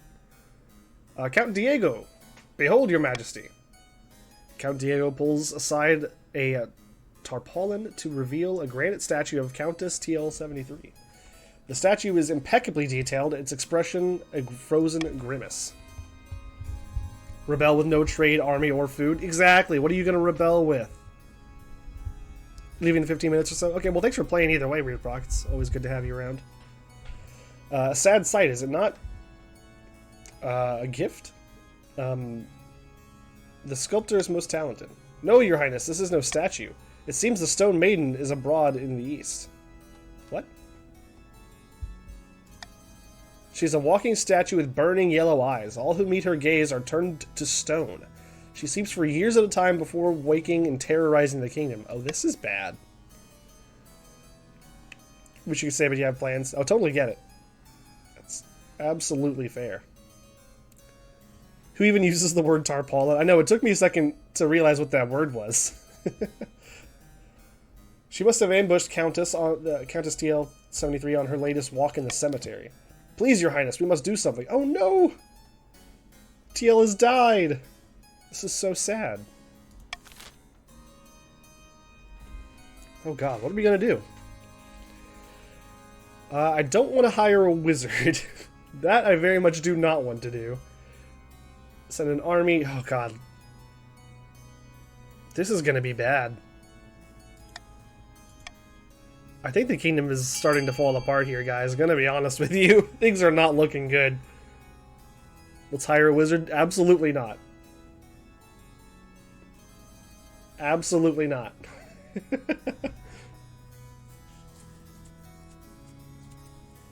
You want revenge? I understand that. You've got a point, and I can understand your position. However, I can't afford it.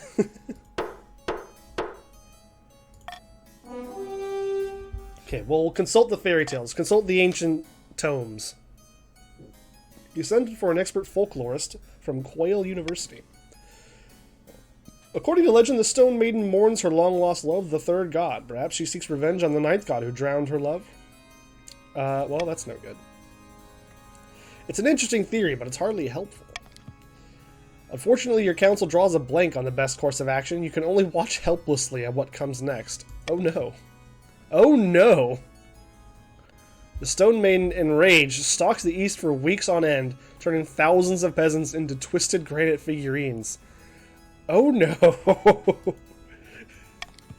This is not good. At long last, she retreats into her lair deep underground and falls asleep once more. On the bright side, the counts now have plenty of oddly realistic statues to sell. That's good. Yeah, that's good. The counts have more money now. Yippee. Statue scam now? Yeah. This is almost as bad as the crab bubble. I would argue that this is worse. I think this one's worse, considering lots of people are being turned into stone. Your Majesty, mass unemployment and unrest have arisen in the coast. Businesses going bankrupt, mills shutting down. People are calling it a Great Depression because it's making everyone miserable. Lord Patrician Weirdprog. Yes, my investments have all gone up in smoke. That's partially your fault, buddy. And it's the same for all the other patricians. We must find a way to lift the coast out of poverty. Oh no. Oh no. Yes, I got problems.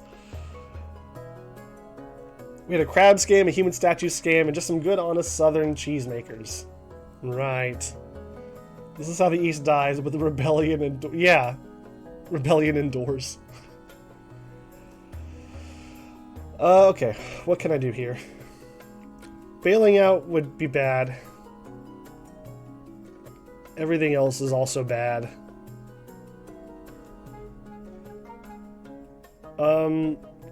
Here. I'm gonna put the golden choice on building roads. So look, you know, you won't get fully bailed out, but if you will get partially bailed out as long as you vote for this. So everyone vote for B. The king just wants more money. I remember when he taxed the grandees at max rate twice. Look, it costs money to run a kingdom. Lowering farming is useless, they said. You know? It seems I was wrong. Although, to be fair, I didn't predict a kraken showing up, so that's, I guess, my bad. Well, this isn't good. I would argue that this is bad. This is your long-term plan? You planted him there. Oh, it was you, Gafoob. You put the kraken there. Okay, well, you order the Treasury's vast gold reserves be devoted to this unprecedented crisis. Merchants stop frantically destroying their records. Industries open their doors once more. Across the coast, the patricians breathe a collective sigh of relief. There, happy? Stop trying to rebel.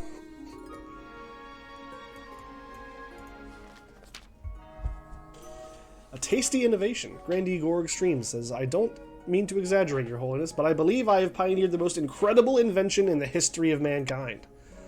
I was hosting a small party, playing cards with some old friends. I called for a servant to bring me something to eat that was both tasty and convenient, as my hands were occupied. What my servant brought me that evening will change the world forever, Your Holiness. I feel like we've been down this road before. Rebel 1% less. It seems like the king still does not have much stability or money. Maybe the good people of the south could show you how a kingdom is truly run. Or you could also not. You put some of that cheese on it, exactly. It sounds like your servant invented it. Yes, and he's my employee, so I own the idea. It's only fair. Behold! He holds in the air a plate. Atop the plate are 2 slices of bread with a piece of meat wedged between them. It allows the hungry noble to consume 2 slices of bread plus meat all at once, saving valuable time. Meanwhile, the bread serves as an impregnable barrier, preventing one's hands from being besmirched by meaty juices. Magnificent. Naturally, since this is my invention, I propose we name it after me. Gorg, I'm pretty sure we've been down this road with you. I think you've been the sandwich man twice now. Gorg sandwich scam. Earl of Sandwich, yeah. In a few years' time, I expect everyone will be enjoying nice Gorg streams for lunch. But naturally, this innovation cannot be made available for free. Every time a Gorg streams is consumed, I expect a small royalty payment. Oh dear God.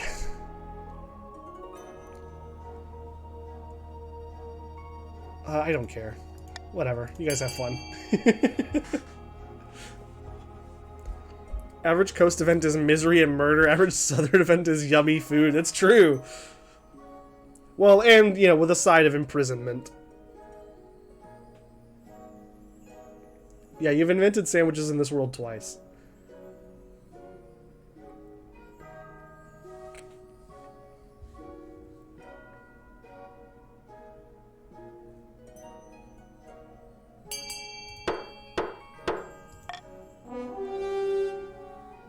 Alright, yes, give Gorg Streams the royalties he deserves.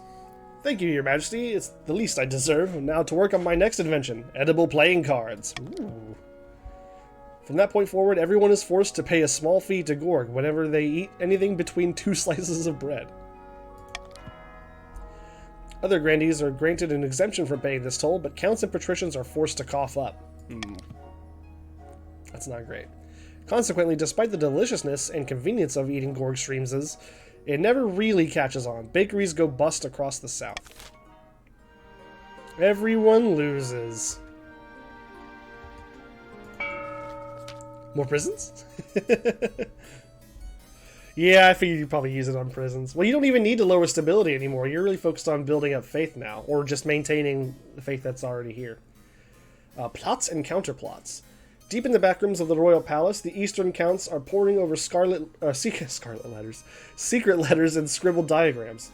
On the wall is a corkboard filled with pins and crisscrossed by colored string. The king has married Veronica, at least. Now he just needs to get on with producing an heir. We can't hold off the other regions forever. Indeed, the clock is ticking. The kingdom is increasingly unstable, which is simply playing into the grandees' hands. I've heard they're meeting with the archbishop in secret now. No one knows what for. Then we've got to keep up our efforts. King Javik isn't going anywhere on our watch. That's right, guys. I need my counts to help me keep in power, please. The counts must continue to aid the king by countering the other region's schemes. They will win the game if the king produces an heir and completes his ambition. Let's work together, guys. In a dingy seaside tavern, 2 patricians of the coast meet to plot their latest scheme. The treasury is practically empty, and the king is struggling to fund his ambitions. We're perfectly placed to offer him a loan. So helpful of us. Indeed, these loan agreements will be as friendly as a bear trap, absolutely loaded with hidden catches in the small print. Now, watch me work my magic. Good evening, noble patrician. What exactly is the purpose of this meeting? I heard about the king's recent money troubles, and I thought we could both benefit. Sign here and here. Hang on. You're just signing that without presenting it to me? This agreement does seem fair. Very well, I'll sign. Oh God. The king will be pleased. Good night, noble patrician, and may the ninth bless you. Oh no. See, easy as pie, but it's not enough to bankroll the king. The rest of the kingdom must be in debt to us as well. To advance their scheme, the patricians must have the highest trade of all regions in 3 seasons. Okay, well, at least they're not making any progress on that so far. Womp womp. Yeah, it's getting a little sketchy for me here. All my money gone? Good. How much money do you have now? Oh yeah, it's all gone. Yeah, I guess if you're leaving, that's not the worst. Your quest for an heir is finally complete. You stand before the council holding a small child in your arms. Should I die, I ask that my crown be passed down to... The council hall is filled with nervous silence. Oh, I clicked too many times. I just clicked randomly. I don't know what I chose. A daughter, okay.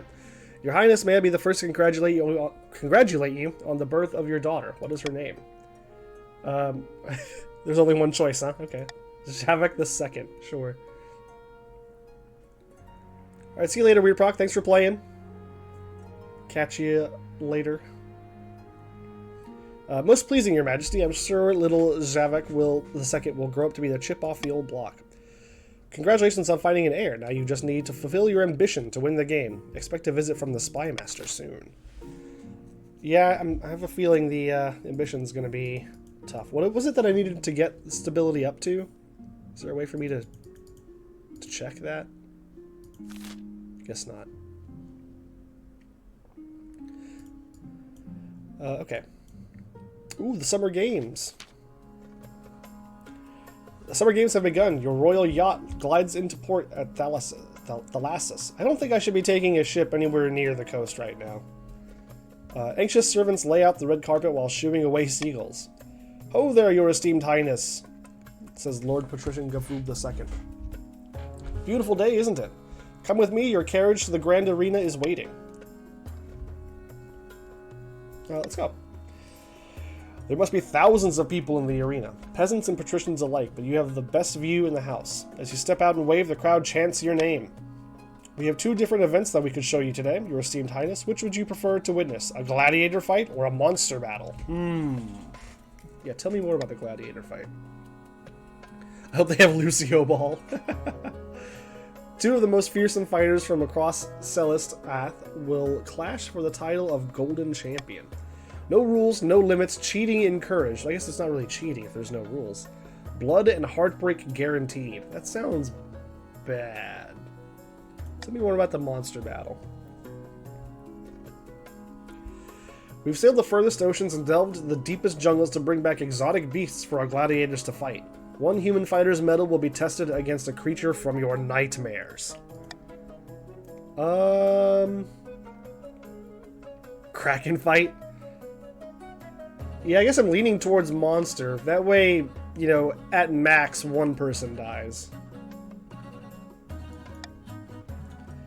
Excellent choice, Your Esteemed Highness. Allow me to call forth today's brave, or perhaps unfortunate, human champion. Lord Patrician Gafoob II steps up to the podium, speaking into a bronze tube that projects his voice across the entire arena. Minimum one person will die. Yeah, I mean, in all likelihood. Our gladiator today has traveled all the way here from the distant east with an eye for the prize and an unquenchable thirst for blood. Forced to resign in disgrace from the Order of the Drowned Rose, she's here to regain her honor. She was once a knight, now who knows what she is. Give it up for Tiny Amalia. It's a fun name. Out into the circle somersaults a small woman. Despite her size, she moves with lithe confidence and wears little armor, her oiled skin gleaming in the sun. Her weapon is a dreadful flail, a spiked ball of iron hanging on a chain. You notice she has a slight limp, which she's trying to hide. Lord Patrician Gafoob II turns his attention back to you. Right now, in cages beneath the arena floor, we have 3 different monsters that we could throw against our friend Tiny Amalia. A swamp giant, a wyvern, or a brown bear. One of those sounds less dangerous than the other two. I mean, they all sound super duper dangerous. But which should we choose? Why don't we let the king decide, since he's come to visit us all the way from the capital? The crowd hoots and hollers at this idea. Someone stands up and starts singing the national anthem off key. That's nice. Wally is gonna die? I mean, yeah, probably. I mean, a swamp giant and a wyvern sound like orders of magnitude more dangerous than a brown bear. Right?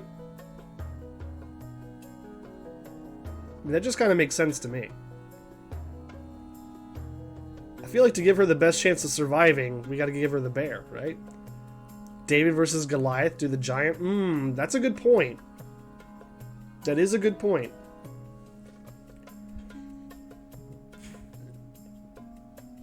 Tough choice.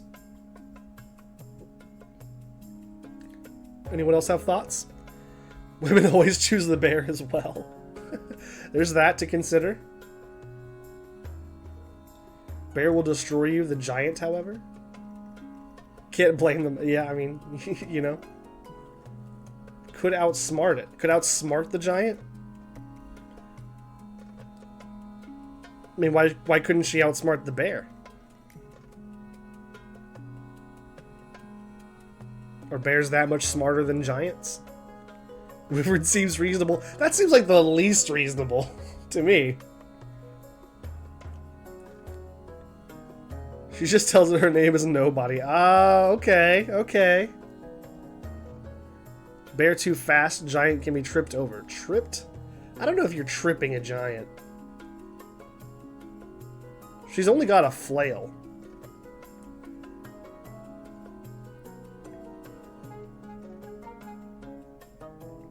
Okay, quick informal chat, quick informal poll in the chat. Type 1 for giant, 2 for wyvern, 3 for bear. It's 1 for wyvern, 1 for giant. Yeah, 1 wyvern, 1 giant. 2 bears, okay. Bears in the lead.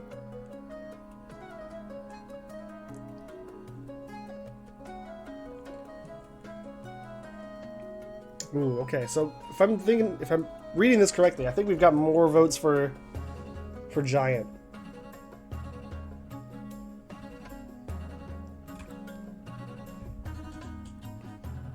The bear is a pain for many sessions. You want payback? That's fair. It was reverse voting though, so it's with her. Aha! I got you. We're gonna go with the bear. I think it's gonna give her the best chance of surviving. Ladies and gentle people, until a month ago, she was eating berries in the misty forests of the east. Now she's here, and she's furious about it. She mauled 3 of our trainers just this morning. Please welcome Bertha the bear. The bear shuffles into the arena, grunting and pawing at the sand. Tiny Amalia readies her flail. As Tiny Amalia drums up the crowd's support, Lord Patrician Gafoob II turns to you with a gleam in his eye. Half the fun of the Summer Games is gambling. Why don't you go place a bet before the fight begins? I don't think that's a good idea. What are the odds? The clear favorite is the brown bear. Bet on it and you'll get your money. You'll only get your money back plus 20%. Tiny Amalia is the underdog. A successful bet on her means you'll double your cash. That does sound fun. The illusion of choice. We've been lied to by our king. Gavoo will remember this. I said it's an informal poll. I never said it was binding.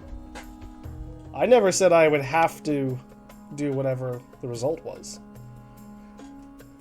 I'll place a bet. Oh, well, can you give me any insider tips? There's not as much intrigue in the monster battles as there are in gladiator fights, Your Serene Highness. What you see is what you get. I mean, fair enough.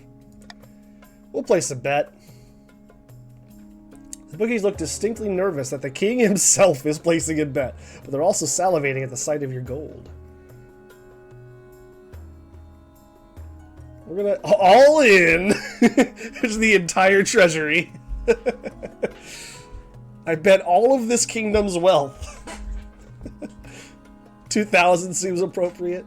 I was thinking more on the 100 end of things. That's kind of where I was looking.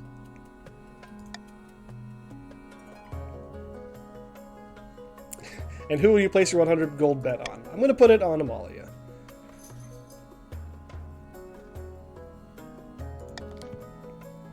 In that case, just to make things interesting, I'll bet on the brown bear. Shall we begin? Use the money that the patricians just gave you to double it and take more of their money. That's what I'm hoping for. Order that she be disarmed. That would be really bad. The crowd roars and stamps until the entire Colosseum shudders. The brown bear lowers its head and charges at Tiny Amalia, building up immense speed. Oh no. Tiny Amalia tries to dodge, but hers too slow. Hers too slow. The bear slams into her with full force, sending her flail flying out of her grasp. Well, that sucks. The crowd gasps and screams and cheers as the gladiator is torn apart. And the winner is the brown bear! Maybe I should have gone with the giant. Excellent. Give me a moment while I go collect my winnings. Order that the brown bear be released back into the wild. What now? What just happened was disgusting. I'm going to ban the arena. 1 gamble per day, keep the king money at bay. I feel like we just fed a bear instead of watching a fight. Yeah, it does kind of feel that way, huh? Yeah, the bear is a problem. I guess what do I want to do here? Either way, Defiance goes down. What now? Oh, the Summer Games has many more diversions to offer, Your August Majesty. All in good time. For now, shall we break for lunch? The next week of the Summer Games is packed with entertainment, athletic competitions, chariot races, copious amounts of wine, and above all, blood in the sand. On your journey back to the palace, you reflect that your attendance at the games has certainly helped cement the patricians' support. See, patricians, we're friends. We don't need to rebel.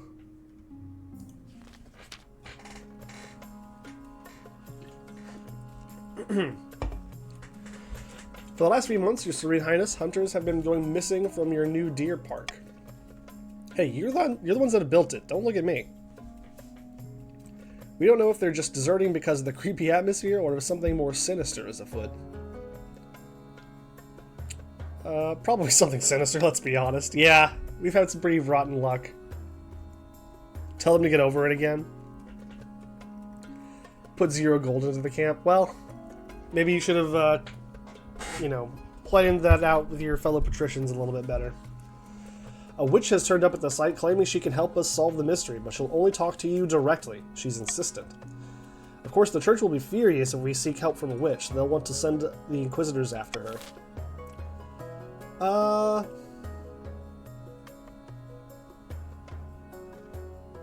Send a team of inquisitors after the witch. Have the king seek help from the witch. Ignore the witch. Let's do this. And why don't we all just agree to have the king seek help from the witch, huh? Let's all vote for B. Just for fun. We're all B voters here, aren't we? Oh no.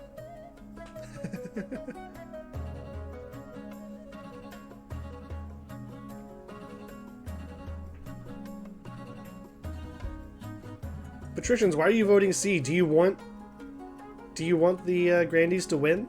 You're helping them.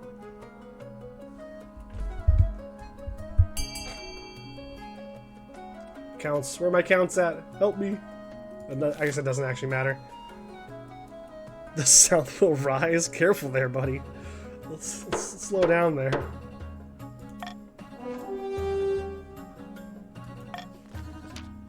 The sheriff searched for weeks but turned up no trace of the missing hunters. By sea and storm, perhaps we should have spoken to the witch after all. Yeah, well, you voted not to. Not that South. the other South. The good one with cheese and sandwiches and copious prisons.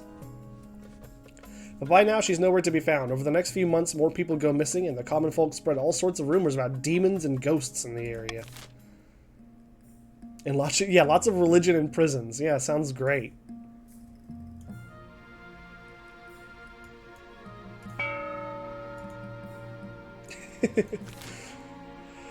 Alright, here we go again. Back at the auction. Actually, it is the same South. Yeah, now that you put it that way, it kind of is the same.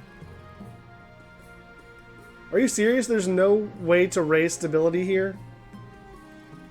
Come on. I feel like I'm playing a losing game here. I don't know how I'm supposed to... Oh, there's a gate. I just assumed that was a prison. My bad. Yeah, the library is... Okay. Guys, let's build a library. How does that sound? I'm going to start the auction now. Get spending.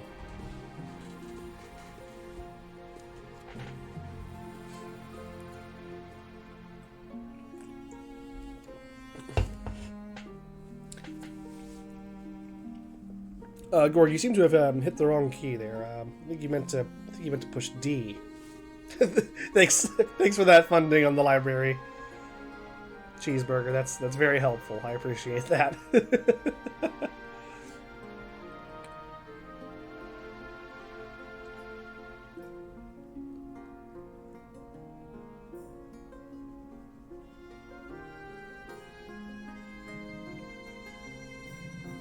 Anyway, we can sneak that library in there. We just need a little bit more money. 10 seconds. Let's get this library going. Think of the children. Think of the poor, illiterate children.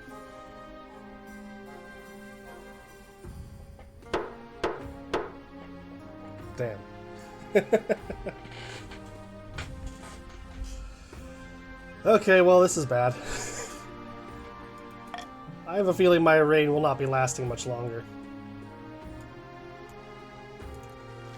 My ambition. I should write an apology letter to the poor illiterate children. Look, it's not my fault. Oops.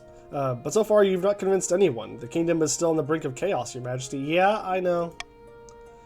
Your current ambition isn't working out for you. If you want to stop the nobles from overthrowing you, you need to pivot. Change your image. Okay, okay. Other advisors have some ideas. We should crush these disloyal nobles, smash their armies, and force them to submit. Okay. Interesting. Interesting idea. Let's put a pin in that one. Your Majesty, if you helped us spread the zeal of the ninth god, the church will lend our full support. With the backing of the church, the nobles wouldn't dare move against you. I'm sure they'll understand. These children would be very upset if they could read. What's that quote from? King of the Hill? That one? Almost positive that's a King of the Hill reference. Okay.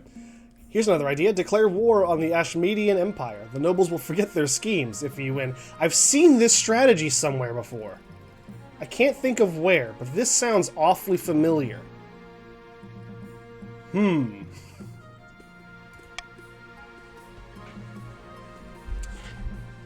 sounds like something from Kunk on Earth. I can see that. Kunk on Earth is hilarious. Don't listen to the rest of these fools. Have you heard of the Scepter of Sages? Okay, that's a good start. It's a lost artifact forged by Queen Alma the Wise. There's a legend that any king who recovers it will rule over a golden age. I like the sound of that. Okay. How are we going to pivot here? Authority and military don't love, because my authority is already kind of low. Elevated by the church. So it'd be authority and faith. I would be able to take advantage of the faith. Ooh, faith and trade, though. That has to be it, right? I have to go faith and trade. We're gonna recover the Scepter of Sages. A wise decision, Your Majesty. I'll begin sending out adventurers to track down the Scepter's location. Why didn't we start on that like a long time ago? Why haven't we been looking for it this whole time? But adventurers aren't cheap. Your priority is to raise the kingdom's overall faith and trade as much as you can. And of course, there can't be open rebellion among the nobles. Your advisors are really bad. Hopefully they get it together. Apparently something has escaped from the cellars of Count Diego's castle. I've asked for an eyewitness report from a local. We have much better advisors in the south. I'm sure. Hello, Your Majesty. It was a right unholy sight. A monster stitched together from parts dug up from the village cemetery. I recognize my Aunt Edna's earlobes. Did it hurt anyone? What happens in the cellars stays in the cellars. Apparently not anymore, Diego. Let's keep those cellars locked a little tighter, maybe. No, it just seemed confused. Kept asking for its father. This creature is my life's work, says Count Diego. Your Highness, this creature is my life's work, Your Highness, and my son. His escape was regrettable. He just wanted to see the village up close. Rest assured, I have chained him up far more securely in my dungeon to ensure this won't happen again. It's too late for that, Count. You and your unholy creation must be burned. It is the only way to cleanse the world of your evil. Wow, that's extreme.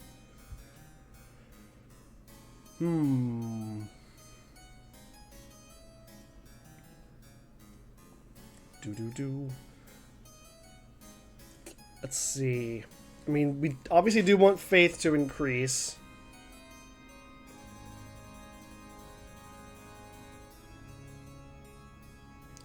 Defiance would not be good. I don't really want to burn Diego. Just happens sometimes, you know? Yeah, let's we're gonna run this ad real quick first before we start the vote, just so that nobody misses anything. I'm just gonna run that now while I'm kind of thinking over my options here. So don't worry, you're not missing anything. We'll be back in just 1 minute to cast the vote here. Sub-only vote. There's an idea. You want to vote? Give me money. Let's see. Yeah, so I mean, I'm obviously good with faith going up in either of these situations. Don't super want to burn people, but I mean, if that's you know the cost of doing business, then this seems bad pretty much entirely. I'm gonna put the veto, I think, on the monster may live as long as it stays imprisoned.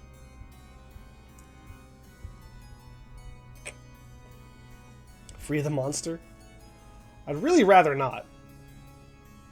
I'd really, really rather not. I can vote blind. We'll just wait 10 seconds.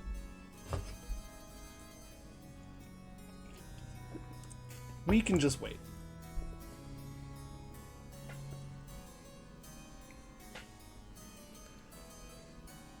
Alright. Everyone should be back now. I decided to put my veto on option C. Now, counts. Counts, listen up. Counts, I need us to probably vote A.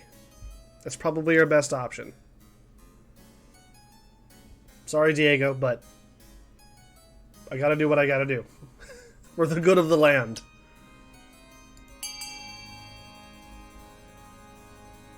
Help me out, Counts. Vote to burn your own.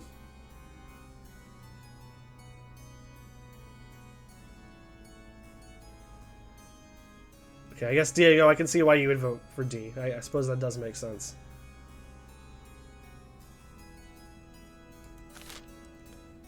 I think we might be missing some of our counts.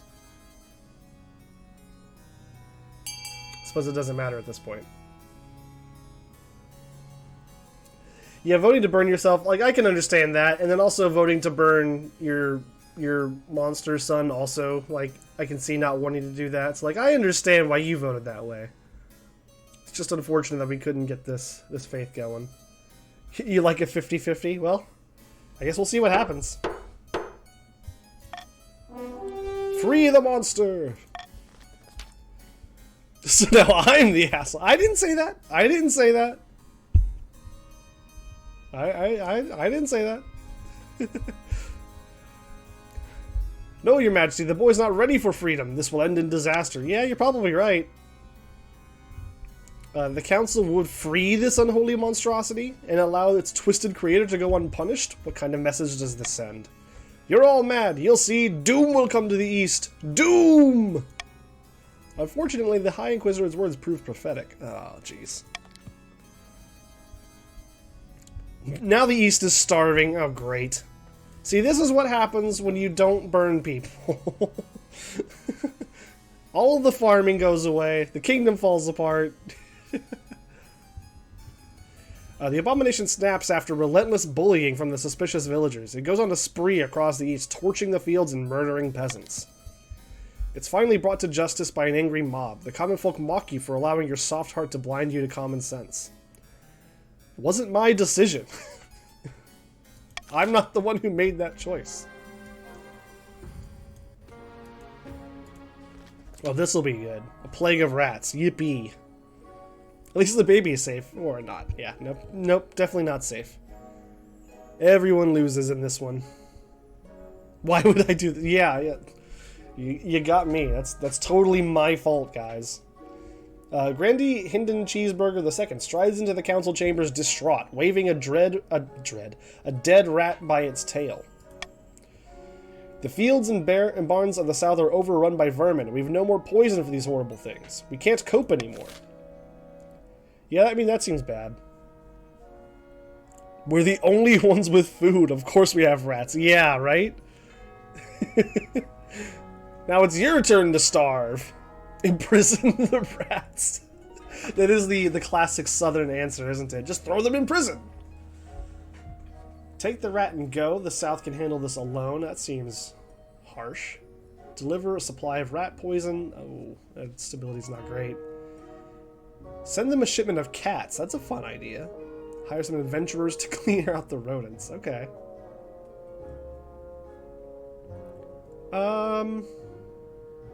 Let's see here.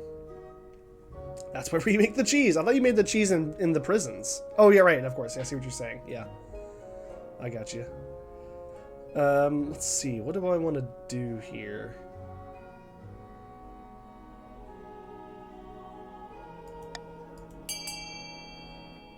Alberta rat war style. Exactly. Get them out of here. Kill all of the rats.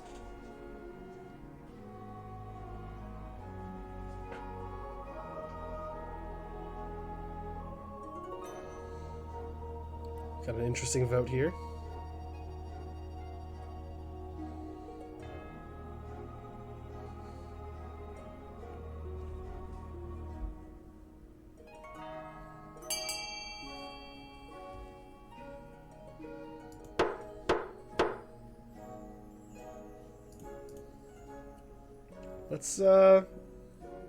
Let's just see what happens with the farming, I guess. Look, 70% chance. It's gonna work out, right? It's gonna work out. It'll be fine. Grandy Hinden Cheeseburger II's face falls. His grip tightens on the rat's tail. How are we to survive with these rodents crawling over everything? Oh, very well, Your Highness. The rat infestation rages through the South like fire through straw. Thankfully, there is enough food stored safely that the people do not starve. Hooray! No starving! I love not starving. Ooh, tax time. Okay. How are we gonna do this? We might just do common tax across the board on this one.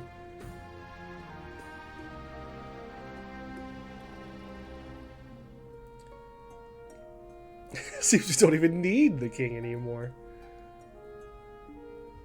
We'll see about that. We'll see about that one. I mean, I am tempted to charge the Grandies more just because of their continued antics. And they just got more money than everyone else. Tax except for patricians. What does that look like if I do that? It's not great. I would like to lower the patrician's defiance, or the count's defiance, but I can also just... I feel like the better answer might just be common. Having a strong and stable kingdom. You make a good point. Your kingdom is awfully strong and stable, and therefore surely capable of contributing more to the welfare of your poor, starving neighbors, right? That's what you're saying? That's what I'm hearing.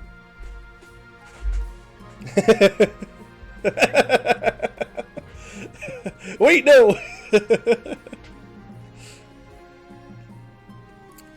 We're gonna do this. This feels right to me.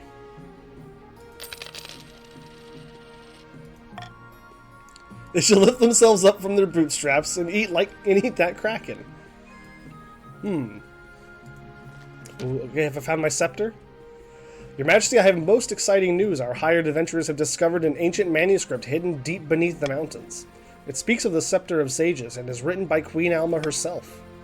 Worried about what would happen to the kingdom after she died, she hid the Scepter of Sages so her enemies couldn't find it. If Queen Alma was here, I'd give her a piece of my mind.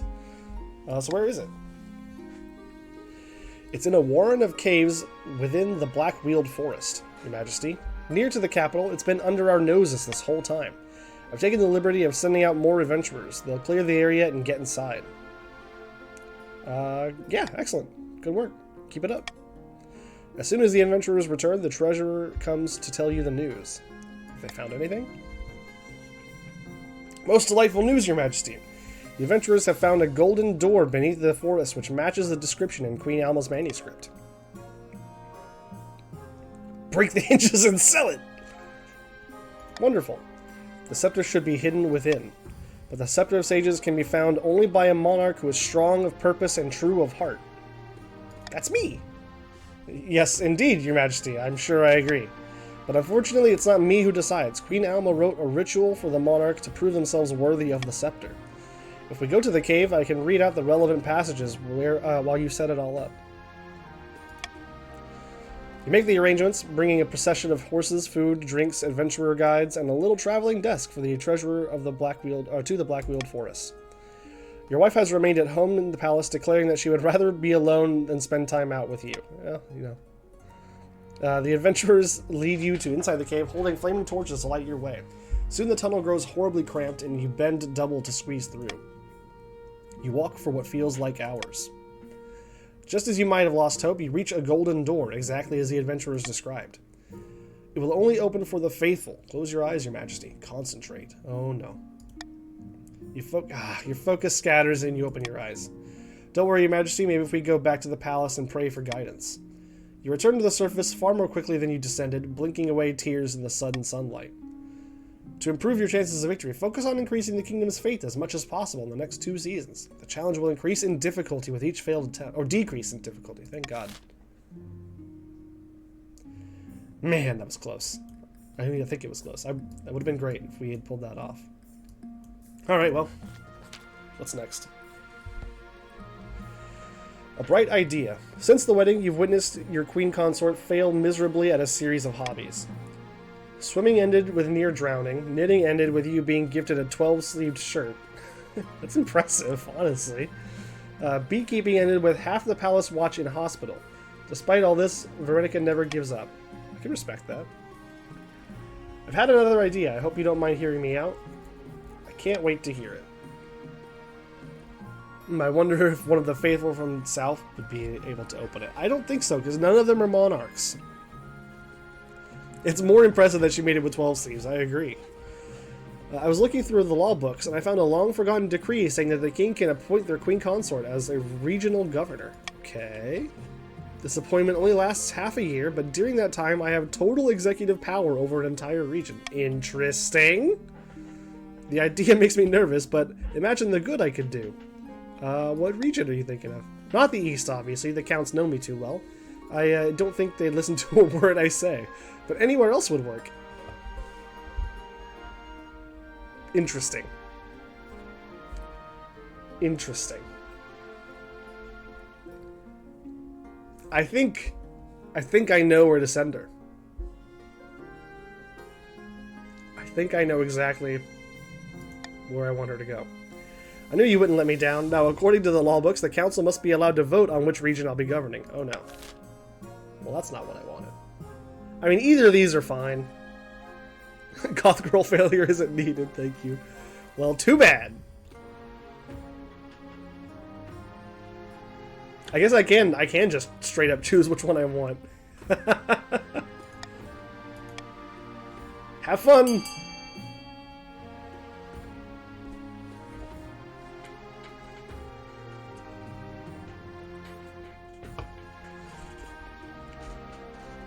You boycott the vote. It matters not. You will accept the queen, and you will like it. And Diego gets it. You're gonna love her.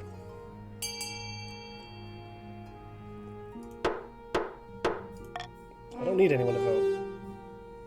I don't think. Yeah, okay. Just wait till you see the improvements I'll make to the South. They need someone to whip them into shape. I agree! She's gonna do great, guys. I'll focus on the military. After all, I've read plenty of books about war. How hard could it be? Yes. Go fix their military. Upon my honor, you can't be serious. I am very serious. A portal opens.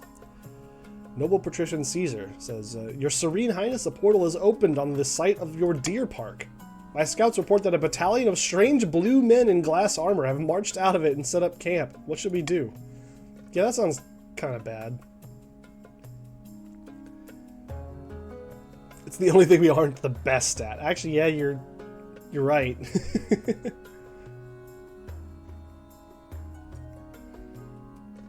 Let's see, the scouts also say that these intruders are only 4 feet tall. Let's smash them quickly and teach them a lesson for trespassing. Oh boy.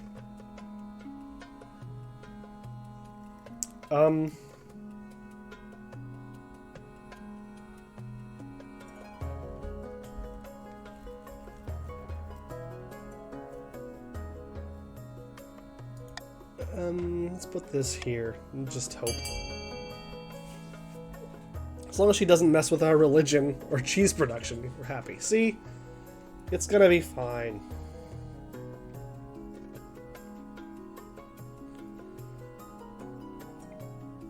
Remember, if you vote for B, you get money.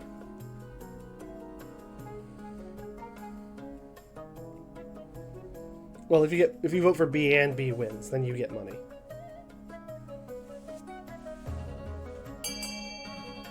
Hooray! I'm sure they're going to be perfectly peaceful. The small blue men don't speak any recognized language, but they gabble at your envoy with the tone of angry customers demanding to speak to the store owner. The blue men show the envoy an image of a human woman, and it becomes clear that they're looking for the witch. It seems she stole something from them. Interesting. Show them you don't know where the witch is to be found. Well, I don't want to spend that much money. The Inquisition can help them. Must I assist these unpleasant creatures? They're probably demons. Fine. With your Inquisition's help, the blue men track down the thief witch in the nearby village. They capture her in glowing chains and drag her back through their portal.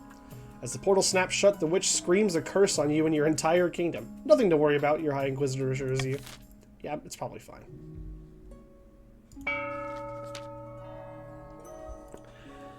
Oh no.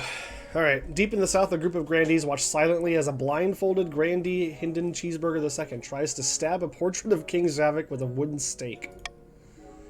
We did this at my granddaughter's 4th birthday with a drawing of a pig. Finally, Grandee Hinden Cheeseburger II hits his mark and a cheer erupts in the secluded villa. Friends, honored guests, people of the faith, the 9th god has spoken. Now begins the final stage of our plan, excommunication. Only one question remains. For which sin will the Archbishop excommunicate the king?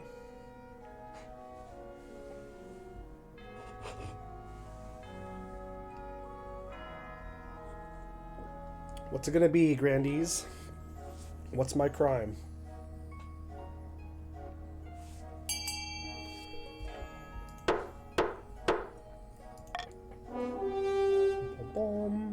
Okay, raise treasury, huh?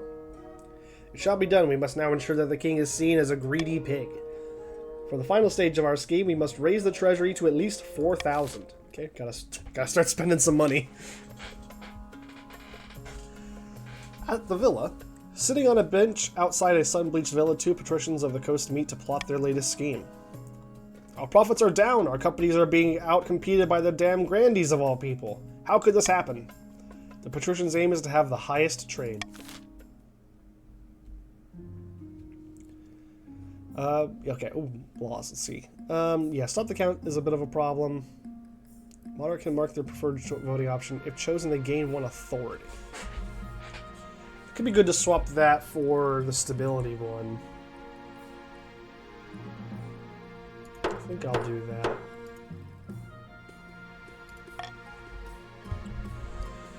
Doo-doo-doo. A laughingstock. I'm sure this will be fun. Your Majesty, the acclaimed playwright Percival Crawlforth has written another smash hit. All the theaters in the capital are showing it nightly. Oh, wonderful. I love his work. So do I. So does everyone. But the problem is that the new play features a character obviously based on you. I've seen this one before. I know what to do here.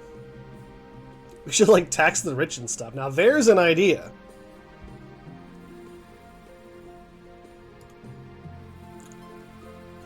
Pre-boat? That seems to be a complete lie. Both of you are fairly wealthy.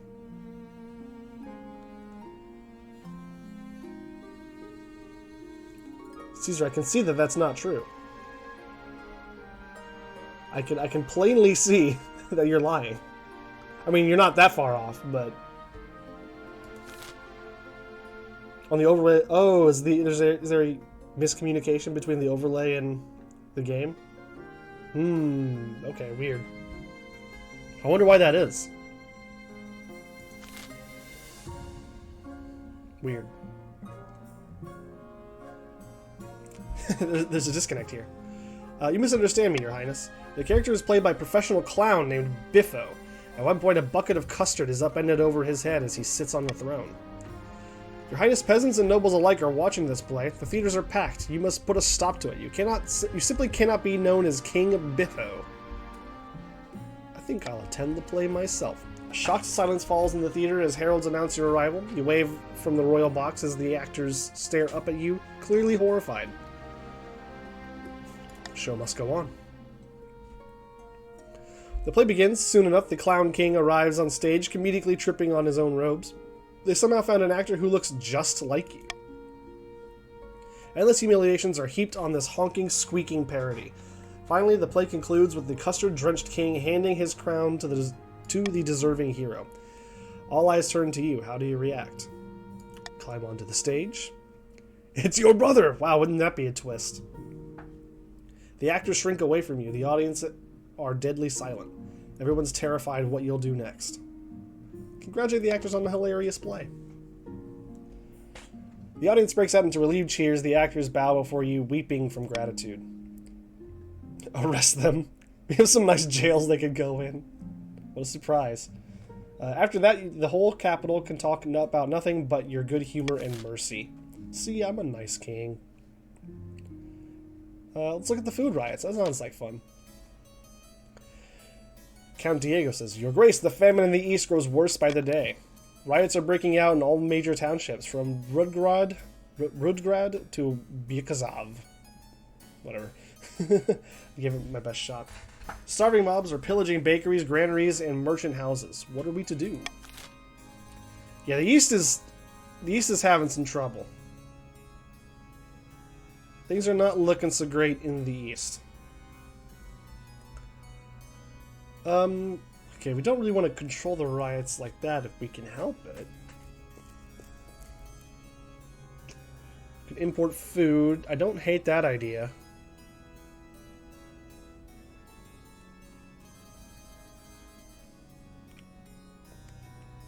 So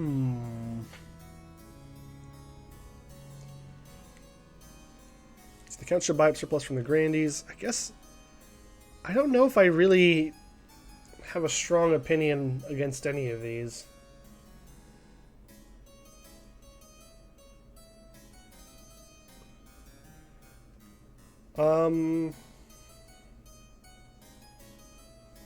Here, we'll do golden choice. Maybe go to church? That'd be nice. I don't think that's what I want. I guess? If you want some extra money, vote for B.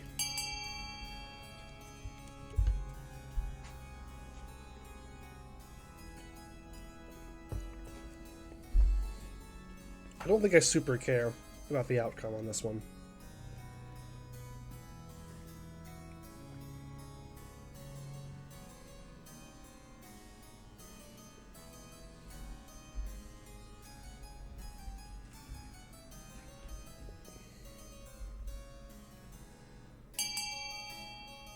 Okay. Voting is closed.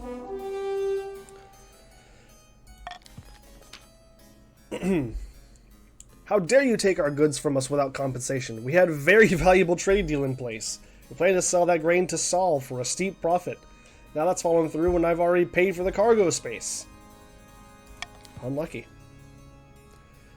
Oh, shut up, Lackwit. My people are starving. Immense quantities of surplus grain are diverted from the south to the east, and once the peasants have bread again, the riots cease. There's enough to tide them over until the next harvest. The Comrade King, you know? Did kind of work out that way. The East is experiencing a terrible famine. I know. Your Holiness, and a steady trickle of refugees have been pouring into the South. Yes, it's a terrible tragedy. They're looking for food and steady work, but finding neither. They've turned to begging. The streets of southern cities are crowded with eastern vagrants. Come on, guys. Let's all work together here. Well, I'm sorry that my suffering people are clogging up the precious southern streets. They need help, not judgment. But will the council give it? What do we got here?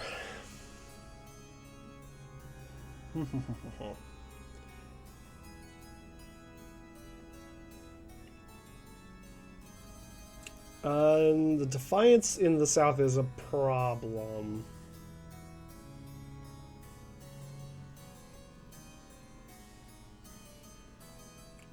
Dun, dun, dun. Let's do a... I'm gonna do a veto on... Shoot.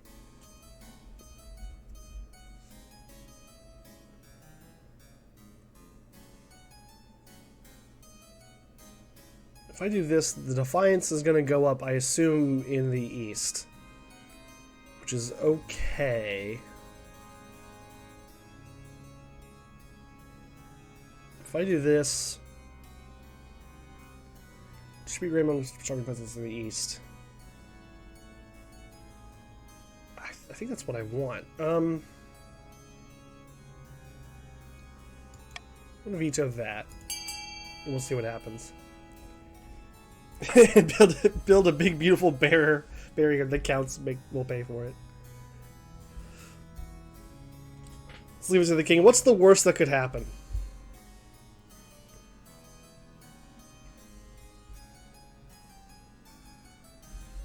I'm sure it'll go perfectly. The people are going to love me.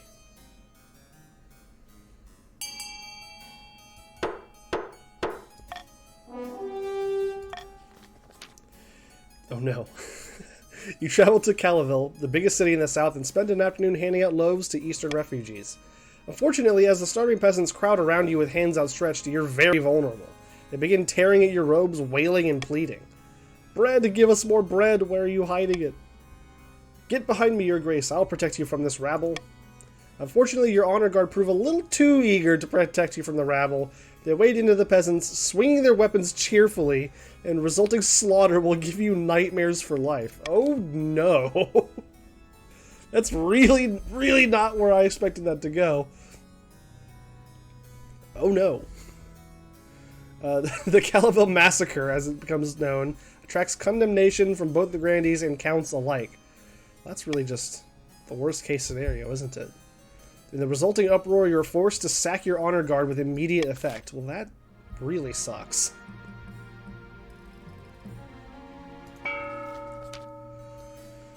Okay.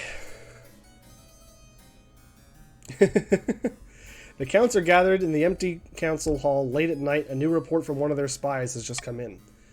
Drakov's bones! The grandees want to have the archbishop excommunicate the king. It'll automatically make him ineligible to be the king. Is it too late to stop them? The archbishop will never side with us over the grandees. We just have to delay them long enough for King Javik to solidify his power. It shouldn't be long now. Our king is on the verge of greatness. I can feel it. The counts must continue to aid the king by countering the other region's schemes. They will win the game if the king completes his ambition. Well, we're so close. You're dead naming him. That was a different person entirely. Like not even from the same bloodline or the same region or anything. Just a completely different person. And he's dead. Is he dead? I thought I was exiled. I don't remember exactly. Alright guys, no rebellions, okay? Let's not do any rebelling. With the treasurer and your adventurers in tow, you return to the cave door. The wife of Renica walks at your side. It will only open for the faithful. Close your eyes, Your Majesty. Concentrate. Come on. You focus. Come on! Stop it! 60%, really? I'm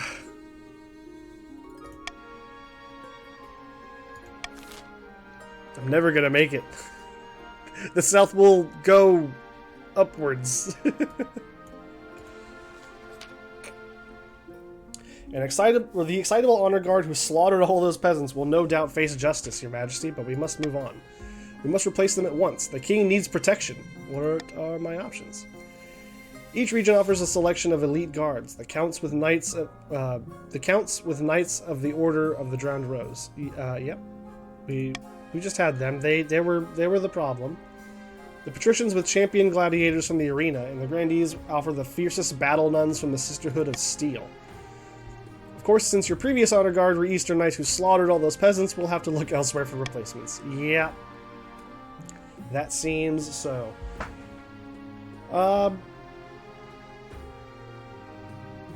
Battle nuns are pretty rad. I'm honestly considering the battle nuns just to try to get the defiance lower. Yeah, champions in the arena like Tiny Amalia was. Yeah, how'd that work out for her, right? We're on our way to the capital anyway. Yeah, that's Who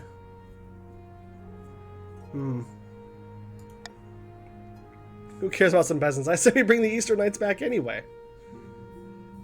Yeah, mercenaries, I'm considering mercenaries. That might be the play. Terrifying warriors and they sworn a vow of silence. Alright, we read these. What foreign mercenaries do you suggest? There's a band of fearsome fighters from the Tatterlands who call themselves the Battle-Bitten Brethren. They specialize in bodyguard work, but they're costly, and hiring foreigners will betray a lack of confidence in your kingdom's fighters. Yeah, I mean, wouldn't you have a lack of confidence? I await your verdict with bated breath, Your Majesty. I mean, how... Okay, 1,000? It's just... I don't need an honor guard. I'll protect myself. I think I'm gonna go with the mercenaries. Very good, Your Majesty. I will make the arrangements at once. The battle-bitten brethren arrive a few weeks later. You've never seen such a gang of huge, unpleasant-looking cutthroats, sneering and smirking and cleaning their fingernails with daggers. Your fears are assuaged by their commander, a gray-haired man who calmly explains the service they provide. As long as the coin doesn't run out, they'll sacrifice themselves to the last man on your behalf. That's good. We're gonna need that. Probably. Governing the South. Your Majesty, your Queen Consort's governorship of the March has been nothing short of catastrophic. You're exaggerating. The last 6 months have been a litany of disasters unlike anything I've ever seen. How could you do this to us? Name one thing that she's done wrong. Come on. You're exaggerating. It's fine. I'd hope Veronica would rise to the occasion. Can only apologize, but on the bright side, she was out of my hair. I thought she would do it. I started giving out reading assignments. Every soldier was to read 17 old books, each full of accounts of historic battles. Half the soldiers deserted before month's end. Okay. I started giving... Oh yeah, I already did that. Better luck next time. That's just what I thought. I'm so glad I have you to support my dreams, my dear. Yeah, no problem. I'm sure it'll be fine. We will free Grandy Hinden Cheeseburger the First. But you and what army? Exactly. Exactly. This was all a calculated plan. You're not going to be able to rebel. You're not getting past my mercenaries with that weak military. Get auctioning.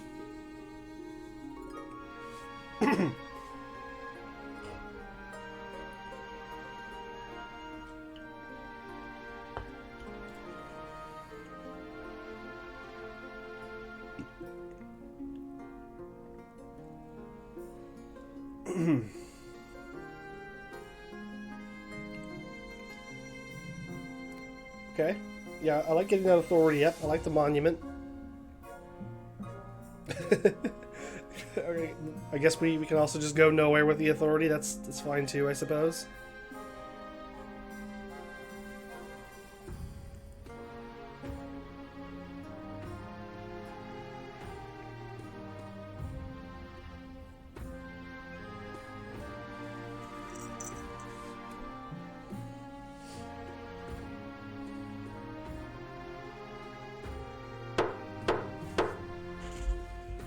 Is this another wash? Is that where that ended up? No, actually, we got some trade going and some more authority. Okay, good job, guys. I like this one. Oh, actually, no, I don't like this. Boo! Bad patricians. Bad. Okay, well, this will be fine.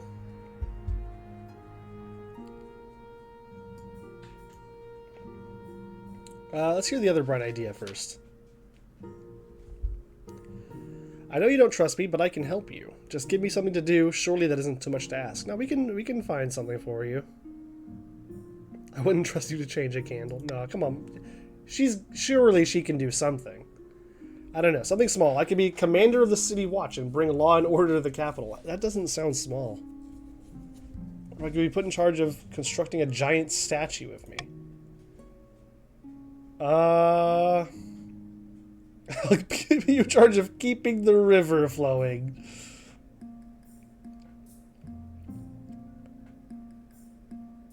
You know what, City Watch? Why not? We're screwed anyway. This is this is all crumbling down. Let's just have some fun with it.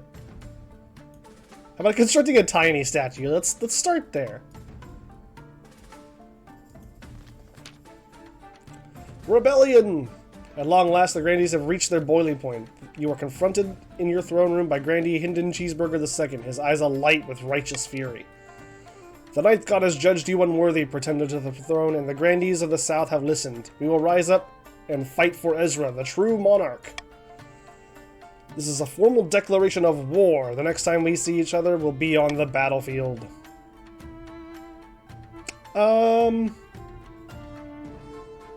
Seize him. Come along now. Traitors get the chop. What? But you can't do this. I'm an envoy. See? See how the king's tyranny grows worse by the day? Don't care. You're watching him waste no time. Grandee Hinden Cheeseburger II is dragged out into the courtyard and his head is struck from his shoulders. That'll teach you to be the messenger. I didn't expect you to move so them to move so boldly, Your Majesty. What are our chances against the rebels? Pretty good. The Grandees aren't exactly a military powerhouse. I hope they don't persuade any other regions to join the rebellion. That would be disastrous. Cheese 3, welcome. Yeah, on to the next cheeseburger. The leader of the rebellion is Grandee Gorg Streams. As reason for the uprising, he's citing your past transgressions, mainly letting the crab market manipulator Weirdproc go free. Urge to murder rising. Yes, Your Majesty. Hold on to that feeling. You'll need it. So this is it? Civil War? That's right, Your Majesty. The kingdom is divided. There will be a lot of death and suffering before this is all over. I can't wait! I'll go dig out some of the trebuchets.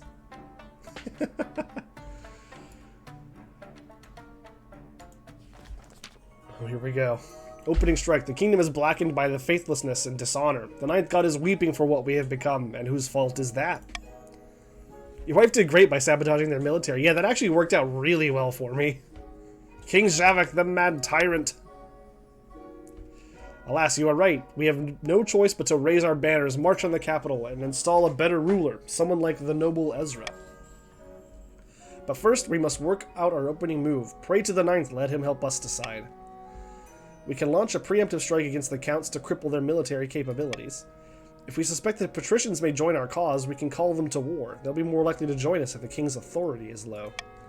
We can also call upon the church to condemn the king, or finally you could send off an assassin to nip this in the bud. Or, I'm just throwing this out there, we could also just all stay at home and have a nice relaxing evening with our families. Just throwing that out there.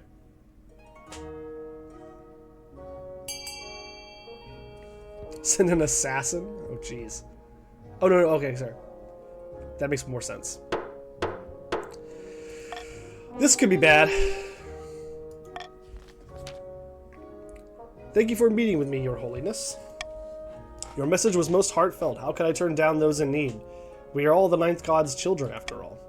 Oh, I couldn't agree more. And on that subject, the Church has been suffering lately, hasn't it? The King hasn't been giving you the support you deserve. Alas, it is true. The King has strayed far from the light of the Ninth. It breaks my heart, but a king with so little concern for the kingdom's spiritual health can scarcely be considered a king at all. Now Ezra, on the other hand, if they ever find themselves on the throne, they would be sure to make a substantial contribution to the Church's coffers. Now, you know I care not for money. I only care about what's best for the kingdom. And what's best for the kingdom is a monarch who cares about the Church. I'll lend you my full support gladly. Thank you, Your Holiness. Go with God. Fortunately for the king, the power of the Church has waned so much that the news of the Archbishop's stance is met with a collective shrug.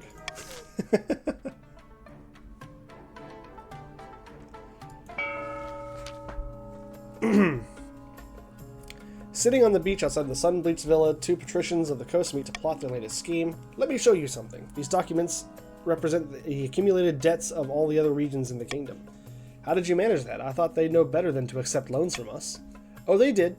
But there are plenty of independent moneylenders they've taken loans from over the years. Banks in Kurth, Atesh, Tavalin. I bought up all those debts for myself.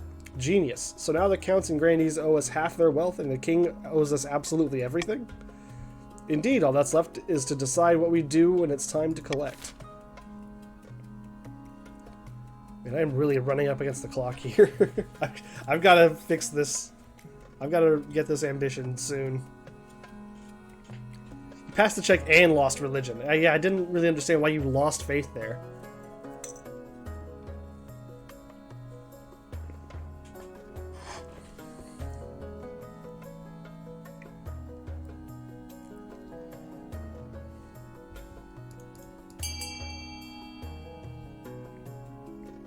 Oh, that's it.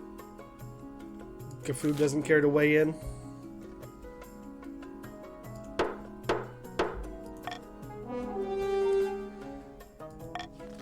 You gotta raise your own military, huh? Let's wring all the juice we can out of this lemon. Hang on, if we try this, won't the other regions just fight back? With, like, soldiers?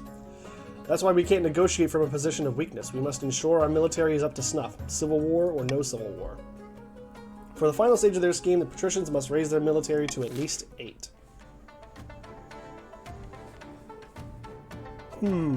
Okay. Okay. I don't know that I need to do much here. I might just go common all the way.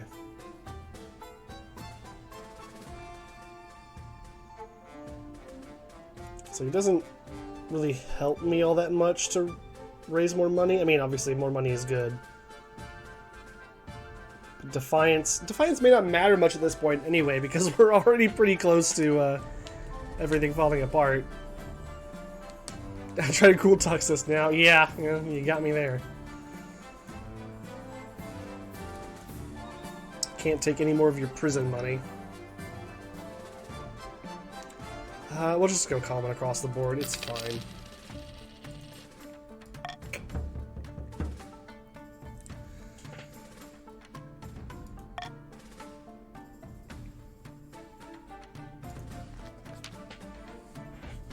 Vast armies darken the landscape like shadows of clouds. Flags are flying, drums are pounding in rhythm with marching boots. The kingdom is gripped with civil war.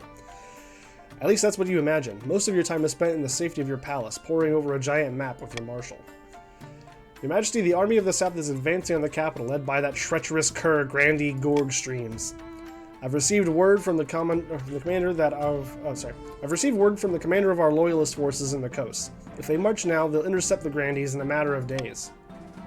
Alternatively, they could join forces with the army of the east. It's risky, but together they have a higher chance of defeating the accursed Grandies. What are your orders, Your Majesty? Tell the patricians to fight the Southern Army head-on. You guys got it. I believe in you. Very well, Your Majesty. I'll relay your orders to the Lord Patrician Gafub II, the commander in the field. The Gafub is my commander. He wouldn't betray me. Hopefully they do as you're told. God knows treachery can thrive on the battlefield. We have our orders, but should we follow them? Oh, come on. Come on, guys. You know what you gotta do. You know the right answer here. I'll give you a lot of money. You gotta follow orders and help me slap down the rebels, Gafoob.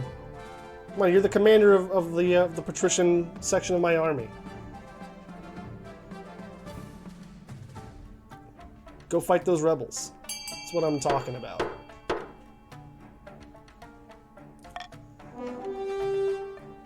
Wait, what? Oh, I don't get to choose? I guess it makes sense that I wouldn't get to choose.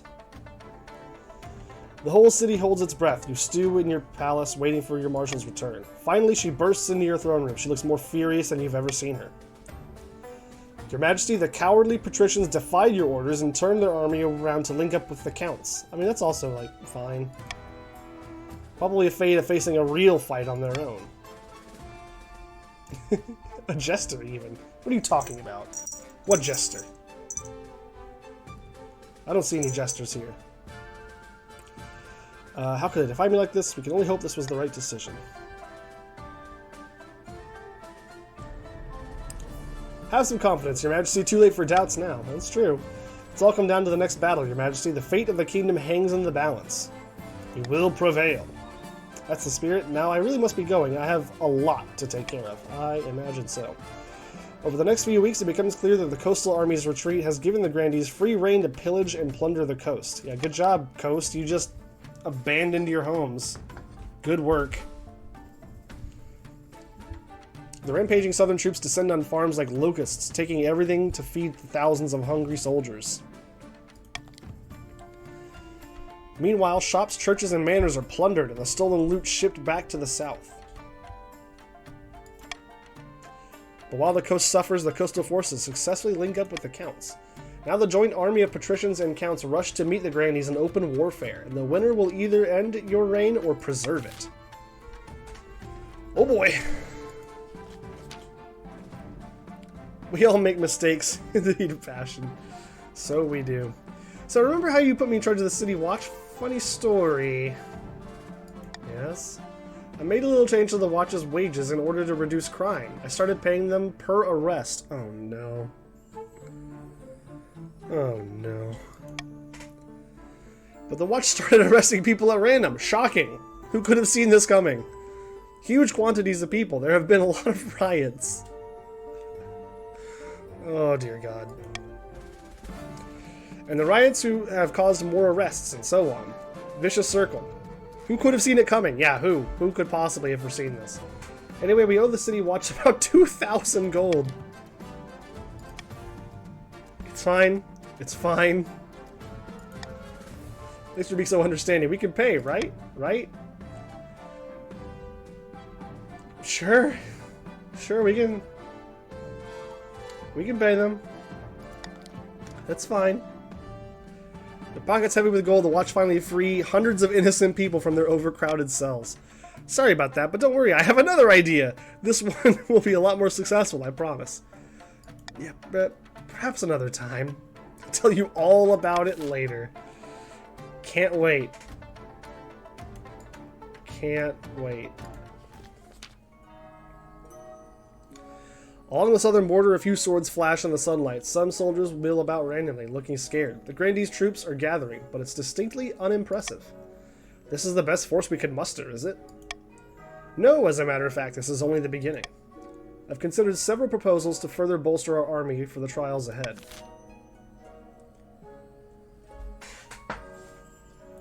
I think the existing southern army will be enough, guys. I think you're good.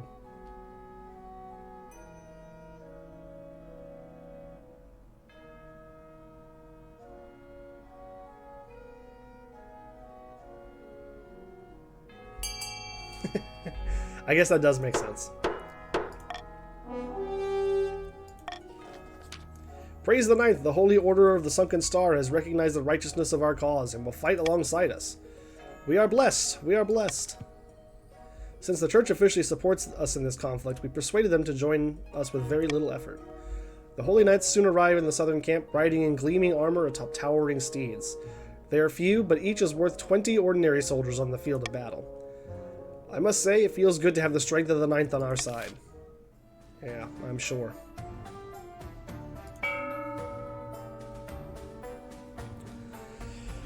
I mean... let's just go to the rebellion report. Okay, we're hanging in there. A month ago, battle was averted, but that battle cannot be postponed forever. The patricians and counts are all that stands between the grandees and the capital. A final battle deciding the fate of the kingdom. I'll send word to the counts that it's time to strike. We can only hope they listen to our orders, Your Majesty.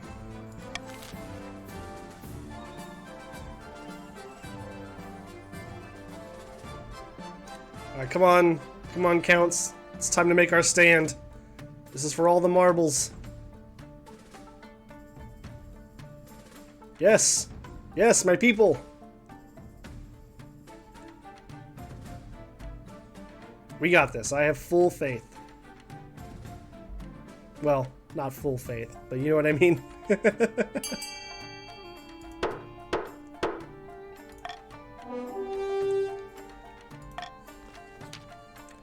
When she finally returns, she strides into your throne room with a triumphant gleam in her eyes. I assume these are all the same. Marshal, report. We caught the grandees by surprise as they were fording the river. Classic pincer movement. The counts attacked from one side, and the patricians charged from the other. You should have seen it. The river ran red that day. An utter slaughter. There we go. Yes. Go Loyalists.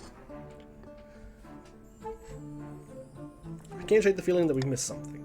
No need to fret, Your Majesty. Everything is perfectly... At that moment, a frantic soldier bursts in. Your Majesty, we've received word from our scouts. I don't quite know how to say this. Spit it out, damn you! Yes, ma'am. Your Majesty, the grandees must have split their forces.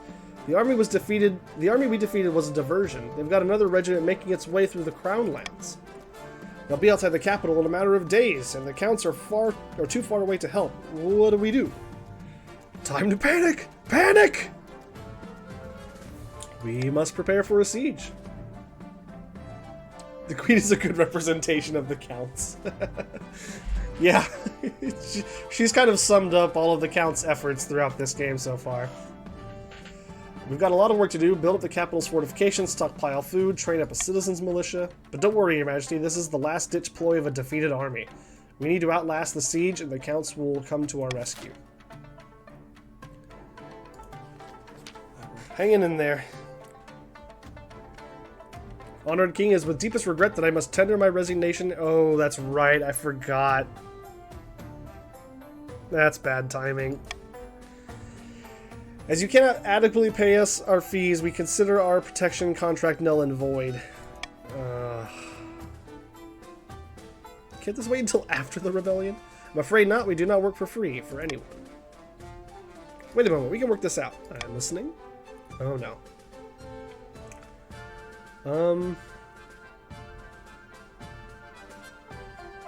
Hey Diego, you good to pay the mercenaries for a bit? How much money do you have? Oh, you've got so much money! And I'll give you a tax break.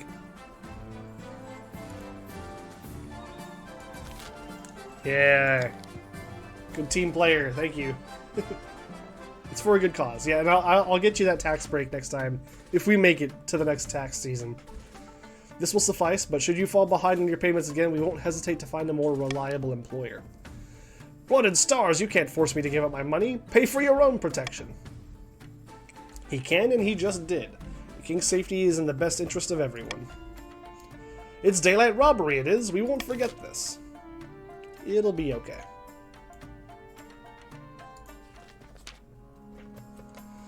Your Serene Highness, unfortunate tidings from your abandoned deer park. Oh, good. It all started from the spot where we opened that portal. First, it was just a single crow, then more came. More and more adult crows just appearing from thin air. They're spreading across the area like an enormous black stain, millions of crows, and they're just perched, dead silent. We don't know how to contain the spread. Have you tried killing them? No, your esteemed highness, the soldiers are too afraid. They say it's the wizard's curse. Oh, goody. Yeah, the council, that's exactly what we need right now. Yes, I wish they'd attack us at least, do something. It creeps me out to see them turning the whole area black, just sitting there. Bolster soldiers' confidence with the blessings from the church. Ask farmers to build a ring of scarecrows around the affected area. That's a funny idea. This will go away if we ignore it. I don't want stability to go to 0, so we'll just take one of our terrible odds at the other things. A group of crows is called a good omen. Yeah, I think that's right. I think I've heard that before. This place is cursed. We should all just move. I think you're right.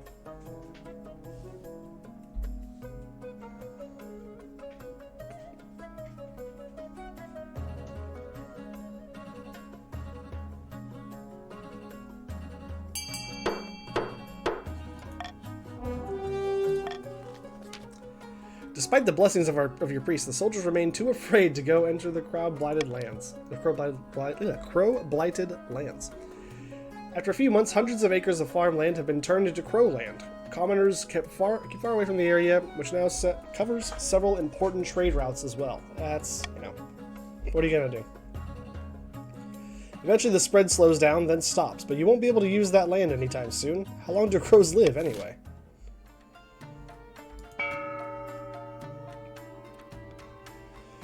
Oh, geez. No, none of this is good. None of this is any good.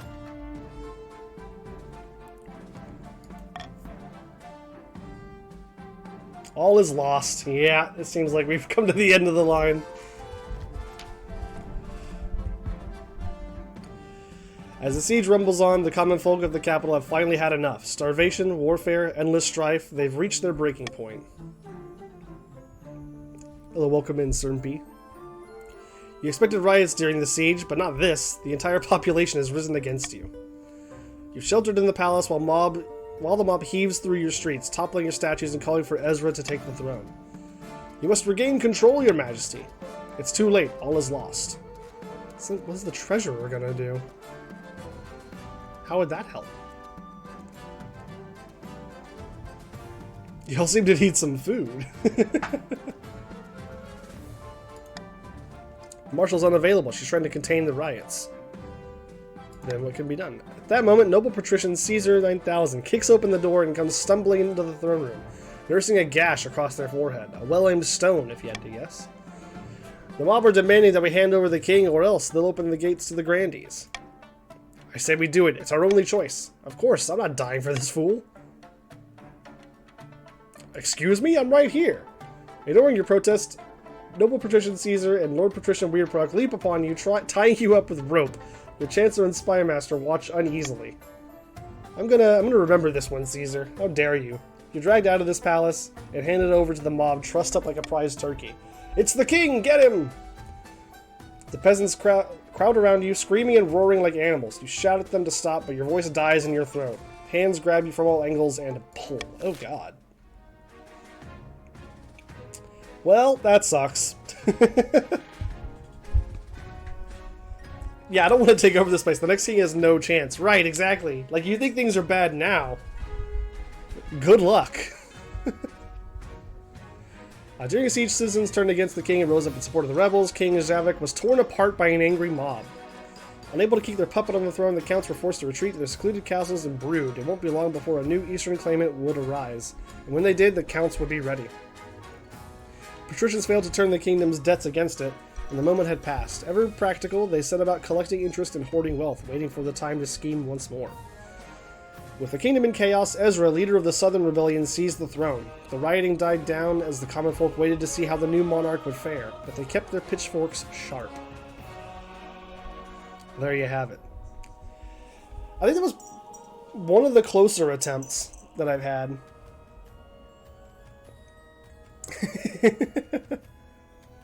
Your grandfather has been avenged. I guess so.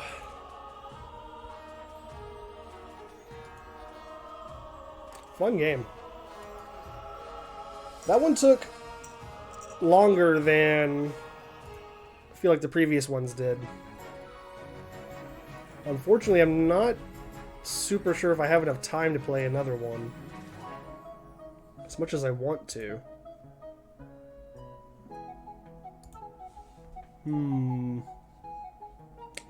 I'll tell you what, I'm going to take a real quick break here for a few minutes, and then we'll see what I do. Give me just a moment here. Throw you to the BRB.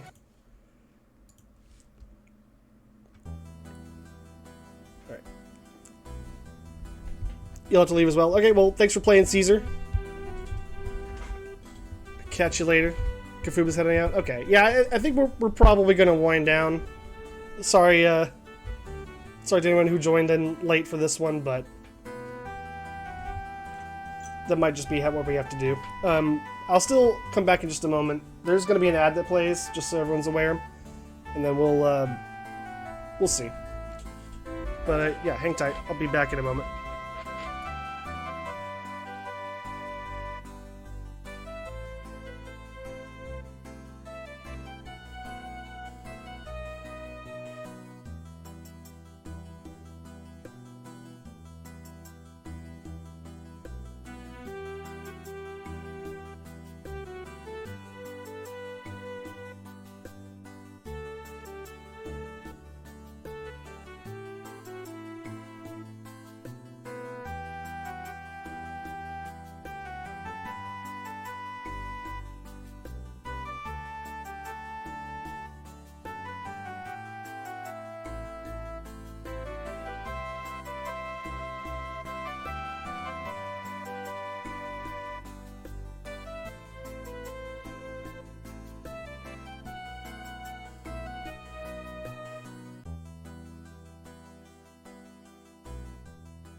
Potatoes love, my gravy love. Potatoes love, my gravy love. Potatoes love, my gravy love. Tomatoes and potatoes and my peas. Tomatoes and potatoes and my peas. Potatoes love, my gravy love. Potatoes love, my gravy love. Potatoes love, my gravy love. Tomatoes and potatoes and my peas. Tomatoes and potatoes and my peas. I put them in my hand and I eat them just like that. I put them in my ears and in my shoes. I put them in my pants and I do a little dance. It always seems to take away my blues. Potatoes love, my gravy love. Potatoes love, my gravy love. Potatoes love, my gravy love. Tomatoes and potatoes and my peas. Tomatoes and potatoes and my peas. Tomatoes and potatoes and my peas.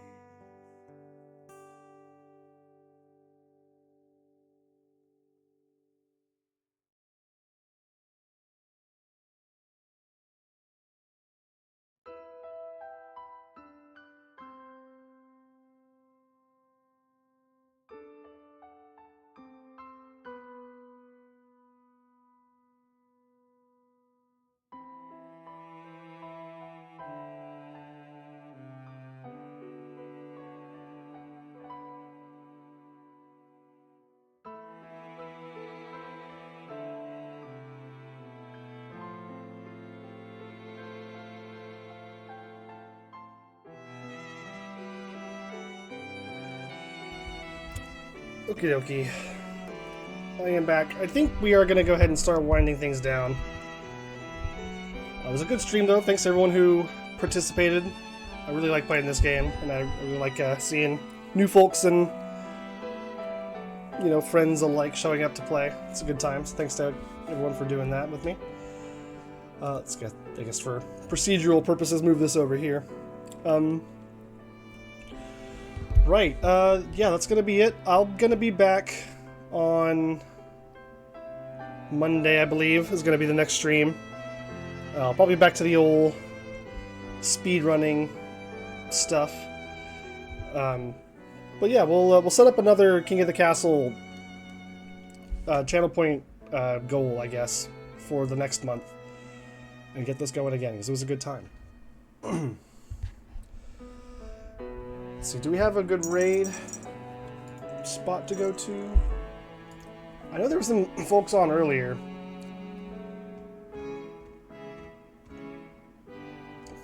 There were some Speedy Adventure people on. I guess they're not on anymore. So you know what that means. We're going to raid GDQ. They're playing Chrono Trigger. That's a good time. Catch you all on the next one. Have a good whatever it is wherever you are. And I'll see you later.